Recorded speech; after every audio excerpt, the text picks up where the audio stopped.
먼저 국민의례를 하겠습니다. 모두 국기를 향해 주시기 바랍니다. 국기에 대하여 경례.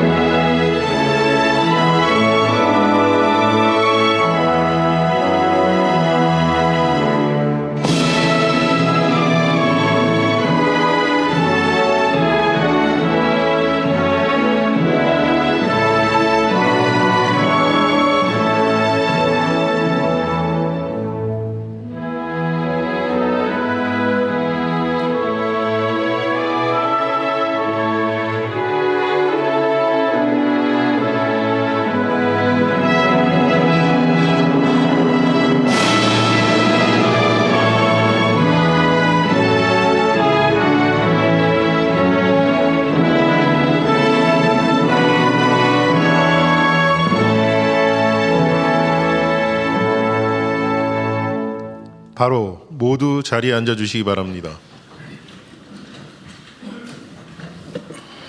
제21회 국무회의 겸 제8차 비상경제점검회의입니다. 대통령께서 개선언과 함께 모두 말씀을 하시겠습니다. 네, 제21회 국무회의를 시작하겠습니다.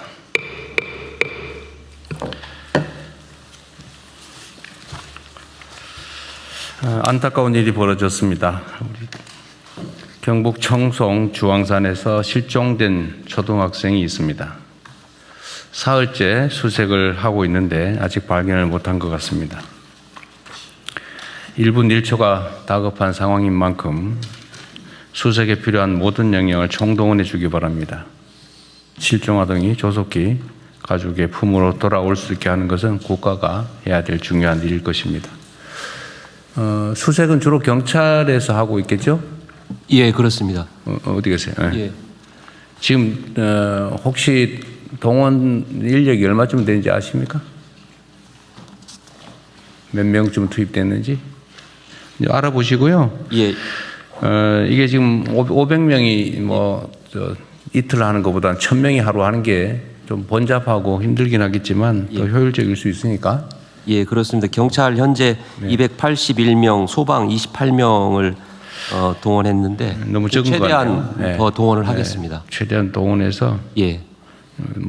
그 주황산이 그렇게 넓지 않거든요. 예. 전부 다 착시 뒤져보도록 하십시오. 예. 신속하게 조치하면 좋겠습니다. 예, 알겠습니다. 재정의 적극적이고 전략적 운영이 민생 경제에 실질적 동력을 제공할 수 있다라는 점이 연구 결과로 확인됐습니다. 지난해에 지급된 민생회복 소비 쿠폰이 지역 소상공인 매출을 소비 쿠폰 100만 원당 추가로 43만 원가량 늘리는 효과를 거뒀다고 확인됐습니다. 100만 원의 재정 투입을 통해서 총 143만 원의 경제적 효과를 거둔 것입니다. 1차적 효과가 그런 것이겠죠. 다시 2차, 3차의 효과도 있을 겁니다. 다른 여러 분석에서도 적시에 이루어진 과감한 재정 투입이 내수를 진작하고 경제 전반에 활력을 불어넣는다는 점이 일관되게 입증되고 있습니다. 그런데 이런 객관적 사실에도 불구하고 마치 돌림노래처럼 긴축을 강요하는 목소리가 사회 일각에 존재합니다. 국가 채무를 명분으로 들고는 있는데 사실상 민생 고통을 수수방관하라는 무책임한 목소리입니다.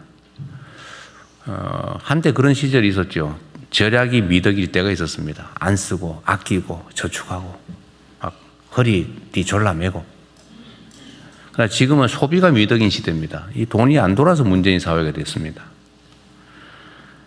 이럴 때는 투자를 통해서 경제가 순환하게 하는 게 정부의 역할입니다. 그리고 우리나라의 실질적인 채무, 국가 채무, 그러니까 명목상에 있는 채무 말고 실제로 자산은 얼마가 있냐, 채권은 얼마가 있냐, 또 채무가 예를 들면 100만 원인데 채권이 90만 원 있으면 실제 빚은 10만 원 정도인 거죠. 이렇게 따져보면 실질 채무가 10% 정도다. GDP 대비 10% 정도다라는 국제기관의 발표도 있었습니다. 다른 어느 나라보다도 국가 채무 구조가 우량하다라는 것입니다. 지금은 위기입니다. 이런 위기 시대에는 아끼는 것도 중요한데 오히려 국가의 역량을 키우는데 투자를 할 필요가 있습니다. 적극적 재정을 통해서 내수를 활성화하고 또 경제 성장률과 GDP 자체를 높이면 분모가 커져가지고 국가 부채 비율은 오히려 떨어집니다. 특히 이 과정을 통해서 잠재 성장률과 생산성이 제고되면 세입 기반도 확대되고 또 부채 비율은 장기적으로 낮아져서 경제의 성장판이 더욱 두터워지는 선순환 구조를 실현할 수 있습니다. 국민의 눈을 속이는 포퓰리즘적인 긴축재정론의 함정에 빠져서는 안 됩니다. 아무 때나 막 쓰자는 그런 얘기는 전혀 아니죠. 그렇게 하면 안 되겠습니다. 뭐 경제가 정상화되고 활성화되고 있는데 자꾸 빚내서 쓸 일은 아니겠죠. 그러나 지금은 투자를 통해서 잠재력을 키울 수 있는 시기입니다. 특히 위기 시기이기 때문에 지금 투자하면 나중에 더 큰 보상으로 돌아온다라는 게 기본적 원리 아니겠습니까? 정부는 적극적인 재정 정책을 통해서 국민 경제 대도약의 발판을 닦는 데 역량을 집중해야 되겠습니다. 이런 기조를 바탕으로 하반기 경제 성장 전략 수립과 내년도 예산 편성에 임해 주기를 당부드립니다. 중동 전쟁이 11주 차에 접어들면서 석유류 가격을 중심으로 일부 물가가 불안한 모습을 보이고 있습니다. 공공기관 이부제 또 민간의 자율적 오부제 등으로 불편을 겪는 국민께서도 많이 계실 겁니다. 그럼에도 정부의 위기 극복 노력에 국민들께서 힘을 모아주신 덕분에 우리 경제는 이런 대외 위기 속에서도 아주 견조한 모습을 보여주고 있습니다. 수출은 폭발적 증가세를 기록하고 있습니다. 자본시장 역시 역사적인 성장세를 시현하고 있습니다. IMF 외환 위기와 코로나 국난을 이겨낸 우리 대한 국민들의 강인한 재력이 다시 발휘되고 있는 것입니다. 아직 전쟁의 출구가 보이지 않고 전쟁 이후에도 위기는 계속될 것입니다. 정부는 국민 경제에 대한 충격 완화와 함께 전쟁 이후 산업경제 질서 재편에 선제적으로 대응하겠습니다. 민생 안전 방안도 다각도로 추진할 것입니다. 지금까지처럼 정부를 믿고 위기 극복 방안에 적극 참여해 주시기를 부탁드립니다. 우리 국민들의 삶의 실질적 개선이 국가의 책임입니다. 실생활에 켜켜이 쌓인 비정상을 정상화하는 데서 민생 안정은 시작됩니다. 부정한 결탁과 짬짬이 반칙으로 타인에게 피해를 주면서 이익을 본다든지 또는 사익을 편취하는 이런 모든 민생의 손톱 및 가시 같은 것들을 남김없이 뽑아내야 됩니다. 그래야 사회 신뢰가 높아지고 국민 통합과 안정적 성장을 위한 기반이 조성됩니다. 이전에 구체적 사례로 몇 가지 지적한 게 있었죠. 교복폭리라든지 또 계곡 불법시설 정비 문제나 또는 비서실장께서 관심 갖고 있는 휴게소 카르텔 문제, 또 부동산 짬짬이 같은 그간 지적된 일상 속의 비정상의 정상화에 더욱 속도를 내주시기 바랍니다. 그 덧붙여서 몇 가지만 제가 말씀을 좀 드리도록 하겠습니다. 이 금융 분야, 이제 실물 분야의 여러 문제들도 우리가 시정해 가고 있는데, 이 금융 분야의 문제점들을 우리가 계속 발굴하고 시정하고 있는데, 여전히 개선되지 못한 게 있는 것 같아요. 오늘 제가 어디 언론 보도해 보니까 민간 배드뱅크 상록수라고 하는 게 있나 봅니다. 근데 거기서는 카드 사태 때 발생된 부실채권 정비를 한다고 그때 당시에 이제 연체 채무자들 연체된 가입자들 채권을 이렇게 모아가지고 관리하는 곳이 있나 본데 그게 아직도 그걸 아주 열심히 추심을 하고 있나 봅니다. 카드 사태 때 카드 회사 금융기관들이 다 정부 세금으로 도움받지 않았나요? 근데 그 원인이 됐던 우리 국민들의 연체 채권을 악착같이 참 열심히 지금도 추심하고 연간 수십조 원씩의 영업이익을 내면서도 그 몇십억, 몇백억 이렇게 뭐 몇백억도 아니고 백몇십억 이렇게 배당을 받고 있나 보던데 그거 금융위원회 소관인가요? 네. 그거 파악하고 있었어요? 네. 좀 이따 한번 얘기 한번 해주세요. 네. 그 대책이 뭔지 네. 파악하고 있다니까 다행인데 혹시 모르고 있나 싶어가지고 내가 한번 오늘 국무회의 방에 올려봤었습니다. 어쨌든 대안을 한번 들어보기로 하고요. 그리고 또 덧붙여서 이게 이런 기사도 있던데 뭐 50만 원 대출해주고 9일 만에 80만 원 상품권으로 받더라. 이거 명백하게 이자 제한 보유 아니죠. 우리 법무장관이 맞죠? 이게 돈으로 안 갚고 물건으로 또는 뭐 대체 상품으로 갚는다고 대부업법 적용이 안 되는 게 아니죠. 네, 그렇습니다. 네. 이거 무효인데다가 처벌될 사안이죠, 이거. 네. 원금 안 갚아도 되죠. 네, 지금 뭐 법률 이렇게 바뀌었습니다. 네. 지금 이제 연간으로 따져서 수수료 뭐 명목을 불문하고 여하튼 실제 빌린 돈의 연간 60% 이상을 붙여서 뭔가를 받는다고 하면 원금도 안 갚아도 된다는 거죠. 그런 계약은. 네, 법률 개정으로 안 갚아도 됩니다. 근데 아직도 이런 짓을 하는 악덕 사채업자들이 있나 봐요. 이거 처벌 조항도 있는 것 같은데 우리 경찰에서든 이런 것도 좀 단속 열심히 좀 해주세요. 예, 그렇게 하겠습니다. 이게 뭔 잔인한 짓입니까 이게? 이게 주로 청년들이 이런 피해를 입거든요.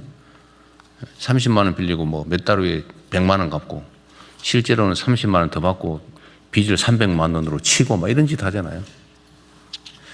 하여튼 철저하게 단속 좀 해주시기 바랍니다. 예, 알겠습니다. 네. 언론에 기자들 눈에 띄는데 왜 수사기관 눈에는 잘 안 띌까라는 의문을 국민들이 갖지 않게 하십시오. 예. 네. 예, 철저하게 그러십시오. 하겠습니다. 그리고 행안부 개국 정비 열심히 하고 계시죠? 네. 네, 오늘 저 보고서에 보니까 4월 30일 기준으로 발각된 불법 시설 뭐 부당 용도 변경 사례가 72,650건. 네, 72,640인가 그렇습니다. 그것도 아직 다 끝나질 않았어요. 아직 안 끝났고. 예, 더 마저 지금 한 70만 건 정도의 그 항공 자료가 네. 아직 남아 있는데요. 내대로 뒤지면 한 10만 건은 넘어가겠죠. 그 정도까지는 안 되고요. 한 10%에서 15% 정도가 불법 시설로 확인이 되고 있습니다. 그래서 다 하고 나면 아마 8만 5천 건. 8만 5천 건. 딱 100배네요. 처음 초기 첫날 보고 있던 거에. 예. 실상이 이러니까 잘 챙기도록 하십시오. 이게 정말 정부 수립 이래 계속 방치되어 왔던 거잖아요. 그렇습니다. 말이 안 되는 일인데 이게 당연한 것처럼 과거에 했던 일이니까 뭐 지금 갑자기 왜 이러냐 이렇게 항의도 할 텐데 오래 계속됐다는 이유로 잘못이 아닌 게 되는 건 아니죠. 네, 그렇습니다. 이런 걸 적폐라고 그러죠. 예, 적폐. 쌓여 있는 오래 쌓인 폐습. 예, 적폐. 국공유지를 사유화하고 있는. 네. 그렇죠. 국민 모두의 것을 독점해가지고 국민에게 피해를 입히고 부당한 이익을 취하고 있죠. 바가지 씌우고. 네. 어쨌든 이번 기회에 깔끔하게 정리를 하기로 하고요. 다만 이 과정에서 지원할 건 좀 지원도 좀 하고. 네, 협조할 때는 예. 제가 전에 그 정리할 때 이렇게 선택 여지를 줬거든요. 그러니까 스스로 하는 경우 안에서 정부가 나설 경우 이럴 경우에는 스스로 하면은 뭐 철거도 도와주고 또 나중에 복구도 도와주고 네. 또 재기할 수 있는 금융 지원도 해주고 예를 들면 주변에 편의시설을 갖춰주거나 공공시설을 갖춰주고 주차장이나 뭐 아니면 탐방로 또 계단 뭐 이런 화장실 이런 공공시설도 갖춰주고 네. 다 지원해주고 형사처벌도 안 하고 이렇게 하는데 만약에 버틴다고 하면 강제 철거를 당연히 하고 철거 비용도 물리고 네. 형사처벌도 하고 지원도 없고 뭐 금융과 같은 시설 협조도 없다. 둘 중에 좀 선택해서 하게 하면 되게 다 스스로 하더라고요. 네. 어쨌든 그걸 일일이 다 정부 공권력을 동원해 가지고 막 철거하고 할 수 없으니까 스스로 할 수 있게 하고요. 제가 언제 얘기 한번 했는 것 같은데 어느 지역에는 보니까 그 사실 공공이 해야 될 공공시설에 준하는 거를 민간인들이 돈을 내 가지고 만든 게 있더라고요. 예, 그런 게 있어요. 어디 경북 어디에 그런 게 있던데 보니까. 네네. 근데 그게 어민들이 무슨 어업 활동을 하기 위해서 필요한 기반 시설인데 예, 예. 그걸 개인이 돈을 내게 해서 했으면은 그걸 공공이 돈을 내고 좀 뭔가 합법화해주고 할 생각을 해야지. 대통령이 시켰다 그러면서 그걸 철거하겠다고 해가 난리가 난 모양이에요. 예. 그 잘못된 접근한 것을 그렇게 하면 안 되죠. 네네. 공공이 책임을 져야지 책임을. 공공이 시설을 해줘야 됩니다. 그럼 권한을 가지고 있으면 책임을 져야지. 그 원래 공공이 돈 들여서 해야 될 일을 민간에게 대신 시켜놓고 이제는 대통령이 시켜서 불법이니까 무조건 철거해라. 그게 무책임의 극치죠. 네. 그런 일이 벌어지지 않게. 네. 알겠습니다. 완전 사익을 위해서 악용하는 거라면 그게 철거하는 게 맞지만 이렇게 모두를 위한 공공시설 국가가 해야 될 일을 민간인들이 대신한 거를 부셔버리겠다. 이게 뭔 짓입니까? 행패지 이게. 다만 이 개인들이 설치하다 보니까 홍수에 취약한 시설. 뭐 그런 건 보완을 해야 되겠죠. 예, 보완해서 하도록. 근데 제가 지적하는 거는 정부가 권한을 행사하면 권한에 상응하는 책임을 져야 된다는 거예요. 근데 이거를 불법이니까 무조건 철거. 그 대통령이 시켰으니까 너네 부셔버리겠다. 이래가지고 지금 내가 보기엔 약간 저항하는 거 아닌가 하는 생각도 좀 들던데. 하여튼 그런 합리적인 기준을 잘 만들어서 처리하도록 하시고요. 네. 그리고 어떤 일종의 그 예외를 만들어야 되는데 형식적으로는 법률에 위반되는 거잖아요. 그러니까 그런 경우는 어떻게 조치할 것인지를 일선에 맡겨놓으면 판단을 할 수가 없어요. 자기 책임 문제가 불분명하기 때문에 그래서 이런 거는 정부 차원에서 무슨 위원회 같은 거 하나 만들든지 해서 판단을 해 주세요. 이거는 그냥 놔두세요. 이거는 이렇게 합법화를 해 주세요. 원래 있는 불법 시설을 합법으로 전환하는 건 원칙적으로 안 되거든요. 네. 그러나 이런 걸 필요한 경우는 뭐 일부 지원 보조를 하고 소유권을 포기시키고 정부가 취득한 다음에 거기다 일부 보완 시설을 하고 하면 돼요. 포기각서 받고. 네. 네. 어쨌든 그런 방식으로 가능한 방안을 좀 찾아보십시오. 예, 알겠습니다. 여름에 그 행락철 오기 전에 좀 우리 국민들께서 여름을 보내기에 불편하지 않도록 중요도에 따라서 급한 데부터 먼저 하도록 하십시오. 네, 알겠습니다. 네, 이상입니다. 아 그리고 저 금융위원회는 한번 아까 그 얘기 한번 해보세요. 네. 그 어떻게? 예. 이제 우리 정부 들어서서 말씀하신 대로 이렇게 금융기관이 오랫동안 보유하고 있는 장기 연체 채권 이거 한 번에 정리하기 위해서 저희들이 세도약 기금 지금 만들어서 예, 재기 지원하고 계속해서 매입하고 있거든요. 그래서 이제 금융기관 간의 자발적인 협약을 통해서 저희들이 하고 있고요. 지금 2,753개 중에 2,736개, 99.4%가 협약에 가입해서 지금 채권 매입하고 그다음에 추심 중단시키고 소각하고 이렇게 하고 있습니다. 근데 이제 개별 금융기관이 아닌 이런 유동화 전문 회사라는 금융기관들이 출자해서 만든 이 회사가 있는데 여기 말씀하신 대로 카드 대란 사태 때 그때 만든 거였는데 저희들이 인지를 하고 계속해서 여기도 들어와라. 계속해서 협조 요청을 하고 공문까지 발송을 하고 그다음에 저희들이 이거 이렇게 했다고 일부 언론 같은 경우는 협박 강요한다고 비판 기사까지 날 정도로 억지로 하면 또 나중에 저 직권남용이니 뭐니 또 시끄러워질 수도 있겠네요. 네, 그래서 저희들 해명 자료 내고 이건 효율을 바탕으로 하는 거다 이렇게 했는데요. 근데 이제 이유는 이게 여러 기관들이 모여서 만든 주식회사다 보니까 주주 전체의 동의를 받아야 된다는 표면적인 이유인데 암만 해도 이익이 뒤에 자리 잡은 그런 측면이 있어서 소극적이어서 저희들이 이제는 그 기구에 아예 주주들, 주인들 아예 별도로 만나서 접촉을 해서 동의를 구해보는 방법. 그거를 그러니까 억지로 할 수는 없죠. 그 뭐 개인 일종의 사유재산인데 억지로 할 수는 없는데 그게 예를 들면 그 금융이 원래 좀 잔인하긴 하죠. 뭐 돈놀이하는 본질이 돈놀이니까 그죠. 그 잔인하긴 한데 그래도 이 정도가 있죠. 정도가 그 기업들이 요즘 도덕 경영, 윤리 경영 한다고 뭐 ESG니 뭐 이런 걸 사실은 펀드들이 투자에 참고하기까지 하지 않습니까? 그러니까 이거 뭐 억지로 할 수는 없지만 필요하면 이건 결국 법이란 국민적 합의인데 그 카드 사태가 지금 몇 년이에요? 한 20, 30년 지나지 않았나? 네, 2002년, 2003년입니다. 20몇 년 지났어요? 근데 그때 당시 아까 말씀드렸지만 그 카드 회사든 무슨 뭐 이 회사들은 다 정부의 돈 지원 다 받았잖아요. 여러 가지 뭐 지원들 네, 받았죠. 지원 받았죠. 근데 그때 그 원인이 된 카드 이용자들 중에 연체된 사람들은 지금까지 지금 20년이 넘도록 이자가 늘어가지고 뭐 몇천만 원이 몇 억이 됐다고 그러더라고요. 그 사람 어떻게 살아라는 거예요? 그게 법률적으로 예를 들면 법률이나 국민적 합의인데 이게 국민 정서로 그거 뭐 죽을 때까지 막 10배, 20배 늘어나서 막 끝에까지 다 정말 집안에 콩나물 한 개 팔아서라도 다 갚아야 된다. 끝까지. 이게 국민적 도덕 감정이 맞냐? 필요하면 입법을 해서라도 좀 해결 방안을 찾아보십시오. 아니, 법이라는 게 국민적 합의 아닙니까? 그리고 특히 이거는 이 사채업자도 아니고 금융기관들은 정부의 발권력을 사실 이용해서 영업하는 측면도 있고 면허나 인가제도를 통해서 다른 사람들이 영업 못하게 제한해가지고 혜택을 보는 측면이 있잖아요. 그러면 공적 규제나 공적 부담도 해야지. 혜택은 누리면서 부담은 아예 끝까지 하나도 안 하겠다. 이런 태도 옳지 않은 것 같아요.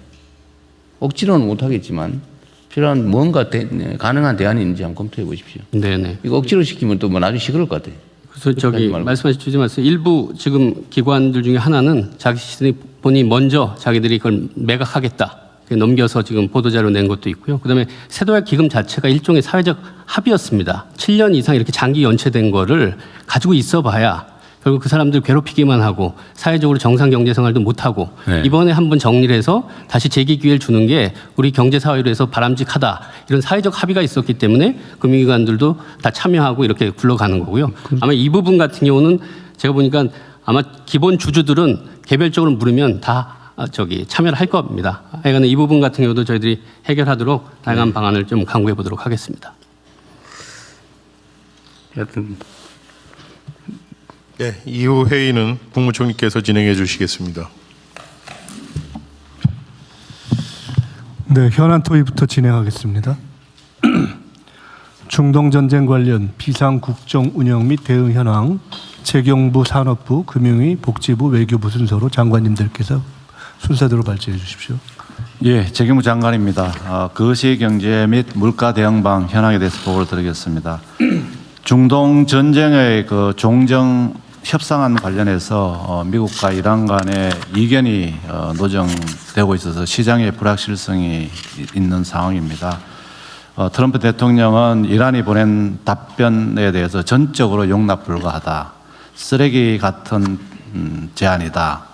이것은 약한 휴전이다. 이런 등의 어떤 메시지를 보내고 있어서 공격 재개 움직임까지 있을 수 있다는 메시지까지 보내고 있습니다. 이에 대해서 이란은 자기들은 영내 전쟁 종식에 중점을 두고 협상을 진행하고 있고 만약에 미국이 또 공격한다면 모든 준비가 되어 있다. 강경한 분위기를 이렇게 하고 있는 상황입니다. 다들 이게 자료를 다 봤을 테니까요. 네. 간략하게 요약해서 하십시오. 알겠습니다. 너무 전에도 네. 국무회의를 3시간 반씩 원성이 자자하더라고요. 처음에 하시는 분은 괜찮은데 나중에 너무 힘들어요. 알겠습니다. 제가 간략하게 하겠습니다. 이런 와중에서도 그래도 국제 유가는 지금 WTI가 어제 99불에서 오늘 98불 20센트로 오히려 보합을 보이고 있고요. 브렌트유도 104불 어제 104불 70센트에서 104불 30센트로 보합을 보내겠다는 말씀을 드리겠습니다. 환율은 1,470원대를 등락하고 있습니다. 이런 중동 전쟁에도 불구하고 수출은 5월 10일까지 43.7%를 증가했습니다. 여기서 자랑을 좀 하나 해야 될 것 같습니다. 1, 2월 중에 저희들 수출이 작년도 세계 7위에서 세계 5위로 올라갔습니다. 일본, 이태리를 제꼈다고 하나요? 하여튼 제꼈습니다. 그리고 주가도 지금 역대 최고치를 이루고 있습니다. 주가 같은 경우에도 코스피의 시가총액이 13위에서 7위로 올라갔습니다. 여기도 제낀 국가가 영국, 독일, 프랑스, 여러분들이 잘 들어본 이런 국가들을 추월했다 하는 그런 보고를 드리겠습니다. 카드 매출액도 4월 달에는 다소 둔화가 돼서 제가 좀 걱정을 했습니다만 5월 달에 중기부 장관님께서 동행 세일을 잘 하셨는 것 같습니다. 5월 달에 다시 확대하는 그런 경향으로 돌아섰습니다.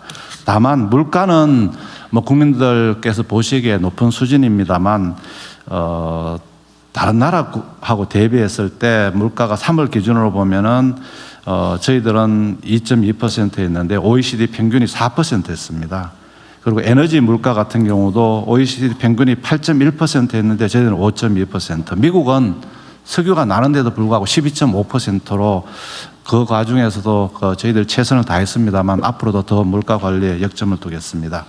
대응 방향입니다. 1차 추경은 신속하게 집행을 지금 하고 있습니다. 5월 18일부터 2차 고유가 피해 지원금을 국민 여러분들께 지급되도록 하도록 하겠습니다. 그리고 5월 13일부터는 영화 관람금도 6,000원 할인하는 등의 어떤 행사를 하도록 하겠습니다. 고유가 공급망 충격에 대한 대응입니다. 지난번 국무회의에서 대통령께서 말씀하신 매습매석에 대해서는 실효성 있는 제재를 위해서 압수 또는 몰수 등 현재 가능한 조치는 최대한 조치하도록 하겠습니다. 이에 대해서 신고 포상금, 그다음에 과징금 신설 등 물가안전법 개정을 착수를 했다는 보고를 드리겠습니다. 또 가공식품에 대해서는 5월 중에 육개사 4,300여 개 품목에 대해서 할인을 하도록 하겠습니다. 특별히 닭고기, 돼지고기가 높아서 국민들께서 걱정이 많으신 걸 알고 있습니다. 이 가격 안정을 위해서 할인 지원 그리고 할당 관세 등을 통해서 수입도 해서 최대한 안정화시키도록 하겠습니다.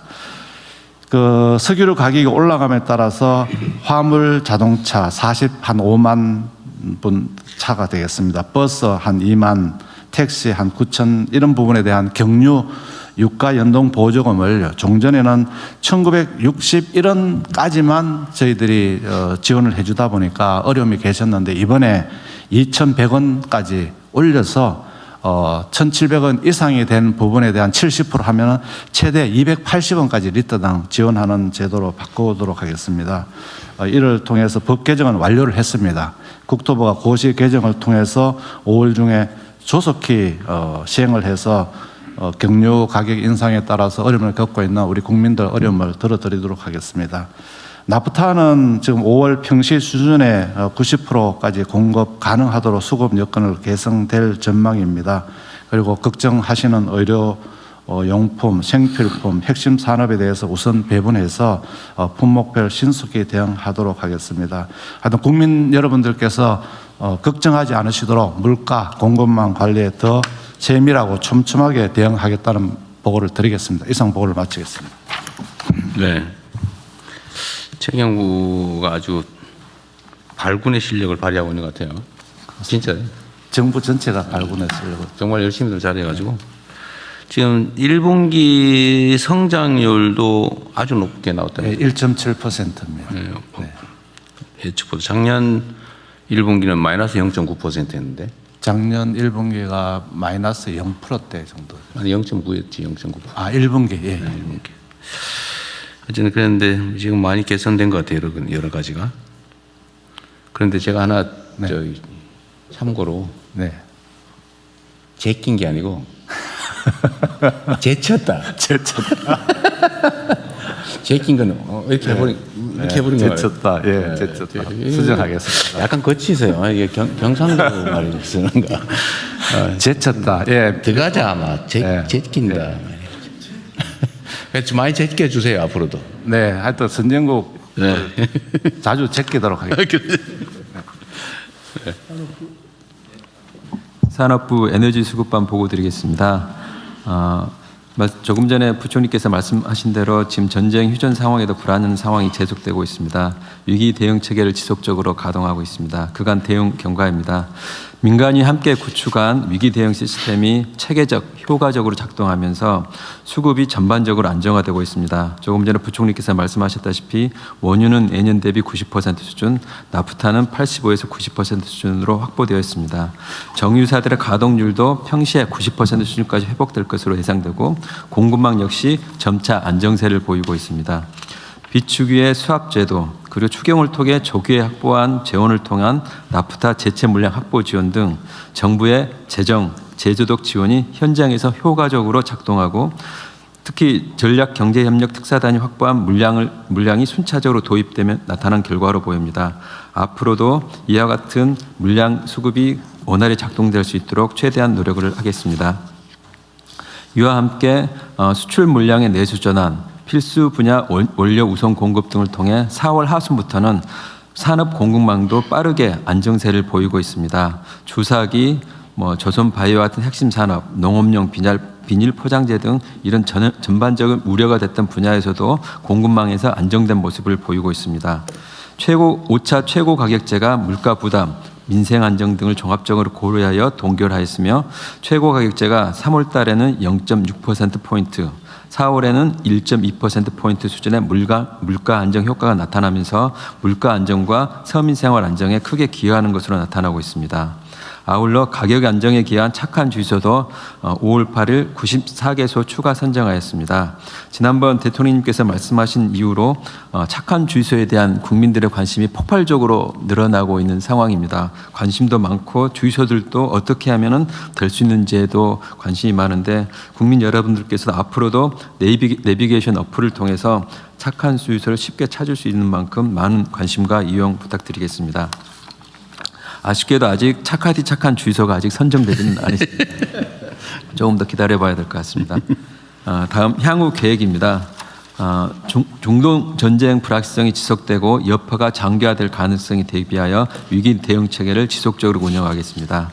기업들의 물량 확보 노력과 내수 우선 공급 기조가 유지되면서 비축유 수합제도, 각종 지원 조치를 지속적으로 추진하여 물량을 선제적으로 확보해 나가겠습니다. 아울러 최고가격제 시행으로 정유사들이 입을 수 있는 손실에 대해서 공정하고 객관적인 검증과 정산을 위해 준비하고 있습니다. 이를 위해 5월 중 정산 기준을 마련하고 법률, 회계, 석유시장 전문가가 참여하는 최고액 정산위원회를 구성할 계획입니다. 아울러 이번 위기를 통해 원유, 나프타 등 주요 자원이 단순한 원료를 넘어 산업 공급망의 핵심 원료라는 점들을 체감하였습니다. 자원안보 대응 체계를 근본적으로 강화해 나가겠습니다. 이를 위해 도입 지역과 수송 항로 다변화를 지원하고 정유사들의 비중동산 원유도 처리할 수 있는 정유 설비 개선도 지속적으로 유도해 나갈 예정입니다. 아울러 위기 사항에 보다 대응할 수 있도록 비축시설 증설과 비축유 유종 다변화도 추진하겠습니다. 마지막으로 정부 민간 의무 비축, 국제 공동 비축, 해외 자원 개발 등 수급 관리 체계 전반이 위기 상황에서 효과적으로 작동할 수 있도록 관련 대응 체계를 전면적으로 정비해 나가겠습니다. 적절한 시기에 보고드리도록 하겠습니다. 이상 보고를 마치겠습니다. 네, 수고하셨고요. 그 원유 도입은 지금 90% 가까이 된다. 보니까 저 보고서 보니까 87%인가 뭐 이 정도 된다고. 네. 앞으로 또 더 개선될 것 같나요? 아니면 어쨌든 약 87% 뭐 이러면 여전히 약간은 부족하다는 얘기인데. 네. 지금 사실은 우리나라하고 상황과 다르게 다른 나라들은 대부분 굉장히 어려운 상황에 지금 들어가 있어요. 그렇죠. 5월달, 6월달 굉장히 어려운 상황인데 저희들은 발빠르게 저희들이 먼저 선제적으로 확보하고 또 추경을 통해서 확보한 지원을 통해서 적시에 대응해서 5월, 6월이 굉장히 정말 깜짝 놀라울 정도죠. 상황이고요. 저희들이 이제 7월 이후에는 어떻게 될지를 저희들도 면밀히 주시하고 있는 상황입니다. 그 석유 최고 가격 있잖아요. 뭐 네. 또 일부에서 그런 지적을 하던데 뭐 저는 동의 못하는 내용입니다만은 왜 국제 원유가가 내렸는데 석유 최고 가격이 자꾸 오르냐 이런 소리 하던데 네. 이건 뭐 근본적으로 잘못된 지적이긴 하죠. 네. 지금은 어쨌든 석유류 정제유 가격을 국제 시세를 기준으로 만약에 그냥 시장에 맡겨놨을 경우라면 지금쯤 얼마 정도 하고 있을까요? 지금 한 2,500원, 2,700원 정도. 2,500 내지 2,700. 제가 조금 지난주에 대충. 미국 다녀왔더니 원유 최대 생산국인 미국에서도 기름값이 2불대에서 4불대로 높은 수준이어가지고 하부는 갤런당이죠. 그러면 리터당 얼마 정도예요? 리터당 거의 한 2배쯤 올랐다 그 말이지. 예, 지금 말하는. 거의 2배 가까이 올랐더라고요. 다른 나라도 대체적으로 그런데 어쨌든 산업부에서 또 다른 부처들도 애를 많이 쓰셔가지고 실제로 정제유 가격은 정말 안정적으로 잘 관리하는 겁니다. 물론 이제 정부 부담이 꽤 되겠죠. 네. 나중에. 그래서 잘하고 계십니다. 근데 일부에서는 왜 자꾸 기름값이 매일 1원씩 오르냐. 그런데 그건 사실 부당한 지적인 거죠. 맞습니다. 네. 아니었으면 대개 한 2,500, 600 정도 갔을 거다. 네. 그 착한 주유소는 저번에 산업부 장관 안 계실 때 차관이 갑자기 뻔했어요. 그 덕분에 착한 주유소에 대한 인기가 더 폭발하고 있습니다. 그 차관께서 살신성인 하셨군요. 네, 네. 네. 네, 금융위에서 금융안정반 내용 보고드리겠습니다. 먼저 국내 금융시장 동향 살펴보면 주식시장의 경우 종전 불확실성에도 불구하고 글로벌 AI 모멘텀 지속, 견고한 기업 실적 전망 등으로 상승세가 지속되고 있습니다. 어제 같은 경우 7,822포인트로 마감을 해서 역대 최고치를 기록한 바 있습니다. 오늘도 아침에 여기 참석하기 전에 봤더니 한 7,920포인트 정도, 그 정도 기록하고 있는 상황이고요. 그 결과 시가총액을 보시면 두 번째 작은 글씨인데요. 그 5월 11일 기준으로 7,088조에서 사상 처음으로 7,000조대를 넘어섰습니다.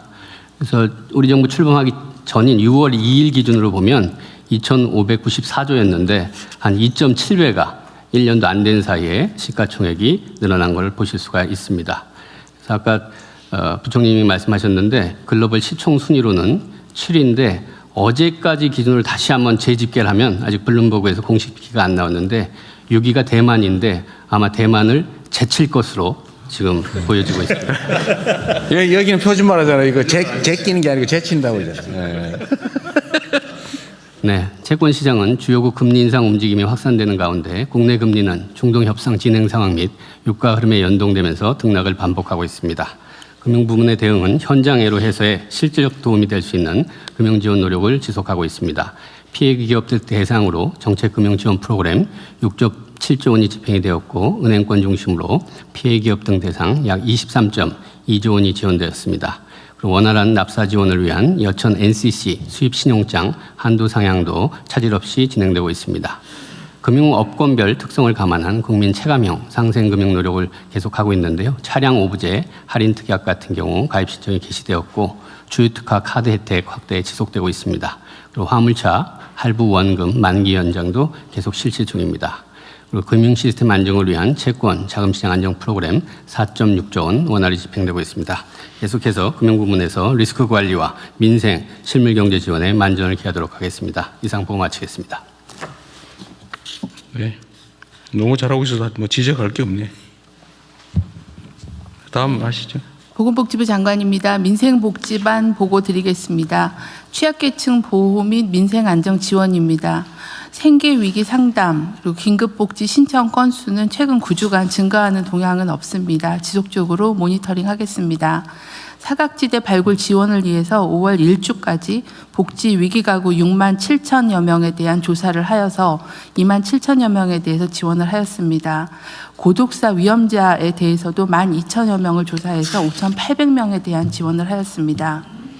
고유가 피해 지원금 지원도 행안부와 함께 차질 없이 추진하겠습니다.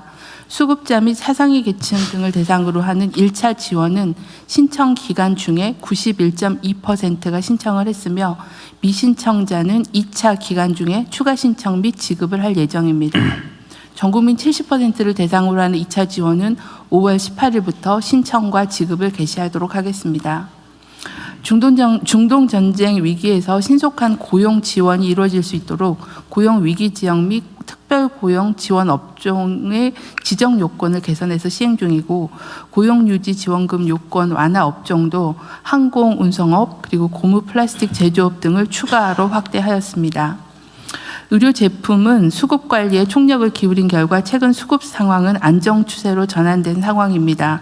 다만 가격이 20% 전후로 인상이 돼서 지속적으로 모니터링하고 조치하겠습니다. 산업부와 협업해서 의료제품 제조업체에 5월에도 평시 수준의 원료를 우선 공급하고 있어서 생산이 안정적으로 진행되고 있습니다. 6월 이후에도 지속적으로 관리하겠습니다. 혈액투석 등 필수 의료기관 주사기 한 라인도 가동 중에 있고 집에서 치료를 하고 계시는 희귀질환자들의 필수 의료 물품을 공급하기 위해서 비대면 직배송 체계도 운영 중으로 수요조사를 통해서 대상 질환과 품목을 확대하도록 하겠습니다. 또한 병원협회, 약사회 등 보건의학단체를 중심으로 의료제품의 자원 낭비를 방지하기 위한 자체 캠페인도 계속 추진하도록 하겠습니다. 이상 보고를 마치겠습니다. 네, 아까 내 금융위는 너무 빨리 넘어가 버렸는데 지금 현재 7천조 원을 좀 넘었는데 주식시장 평가이익이 그죠? 그 전에 우리가 취임 전에 2,400조? 6월 2일 기준으로는 2,594조. 2,600조. 네.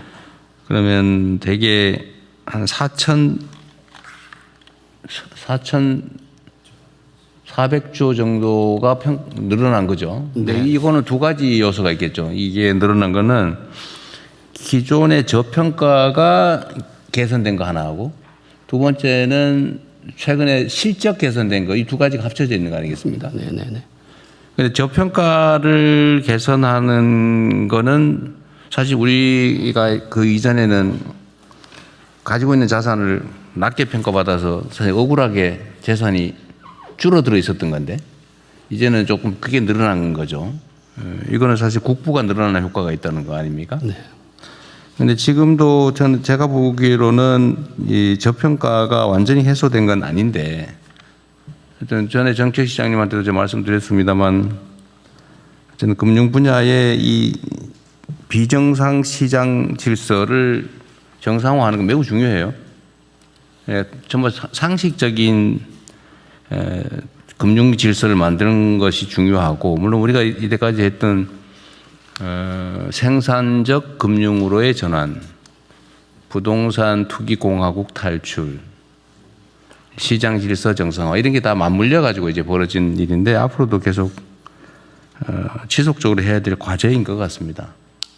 이제 저평가 문제 그리고 우리가 다른 나라 수준을 따라가는 것도 중요한데 물론 이전에는 뭐 다른 나라는 예를 들면 PER이 뭐 한 20몇 이렇게 될 때도 우리는 뭐 8, 9, 뭐 높아봐야 10, 12 이 정도 있잖아요. 억울하게 저평가 받았는데 이게 다 국민들이 재산상 손실을 입고 있었던 거 아닙니까? 정부의 정책 부족 때문에. 그러니까 앞으로는 그런 일이 없이 정상화해야 되는 건 당연하고 근데 그걸 사실 넘어서서 다른 나라들의 시장보다는 훨씬 더 나은 시장을 만들어야 되겠죠. 다른 나라의 시장도 완벽하다고 할 수 없거든요. 부족한 게 많이 있겠죠. 다른 나라들의 그 부족함들을 넘어서서 우리가 정말 선진 그 자본시장으로 그 세계를 선도하는 선진 자본시장으로 가서 그 코리아 디스카운트가 아니고 코리아 프리미엄이 가능하게 꼭 만들어야 됩니다. 그게 사실은 국민들의 재산을 늘려주는 방법이잖아요. 지금 이걸 하니까 지금 국민연금이 무슨 뭐 몇 년에 고갈되네, 무슨 구조개혁을 해야 되네, 이렇게 막 온 국민들이 나서 다투다가 이제는 그 필요성이 사라졌잖아요. 정부 정책에 따라서. 그러니까 금융위원회가 이 억울한 저평가 상황을 극복하는 거에 대해서 매우 큰 좀 역할이 있습니다. 네. 앞으로도 좀 최선을 다해주고 다른 나라를 따라가는 걸 넘어서서 다른 나라들이 따라올 정도로 만들어야 된다 반드시. 그것도 빠른 시간 내에. 각별히 신경 써주세요. 네, 말씀하신 대로 코리아 디스카운트 탈피가 목적이 아니라 코리아 프리미엄 그쪽 구현이 목표가 됐을 때 더 적극적으로 하도록 하겠습니다. 충분히 할 수 있어요. 네. 그러시죠. 다음 진행하십시오. 마지막으로 해외 상황 관리반 보고 드리겠습니다. 중동 정세는 우선 트럼프 대통령이 종전안에 대한 이란 측의 답변을 수용할 수 없다고 공개적으로 언급함으로써 협상의 교착 상태가 지속되고 있습니다. 그 다음으로 바로 넘어가겠습니다. 그 에너지와 필수 원자재 수급 관련해서 외교부는 미국, 이란 간의 종전 협상이 결렬되거나 타결되는 모두의 경우에 대비해서 에너지 수급 노력을 지속하고 있습니다. 지난주에는 쿠웨이트, 바레인, 이라크 등의 특사를 파견해서 향후 호르무즈 해협 재개방 시에 한국에 대한 원유, 나프타 등 에너지 최우선 배정 의사를 확인했고, 또 인프라 피해 복구 사업, 또 신규 인프라 에너지 사업 등에 우리 기업 참여를 호의적으로 검토하기로 했습니다. 마지막으로 나무호 관련 사항입니다. 외교부는 우리 정부 합동조사단의 현장 조사 결과가 나온 직후에, 즉 지난 일요일 저녁에 그 유관국들과 소통을 했습니다.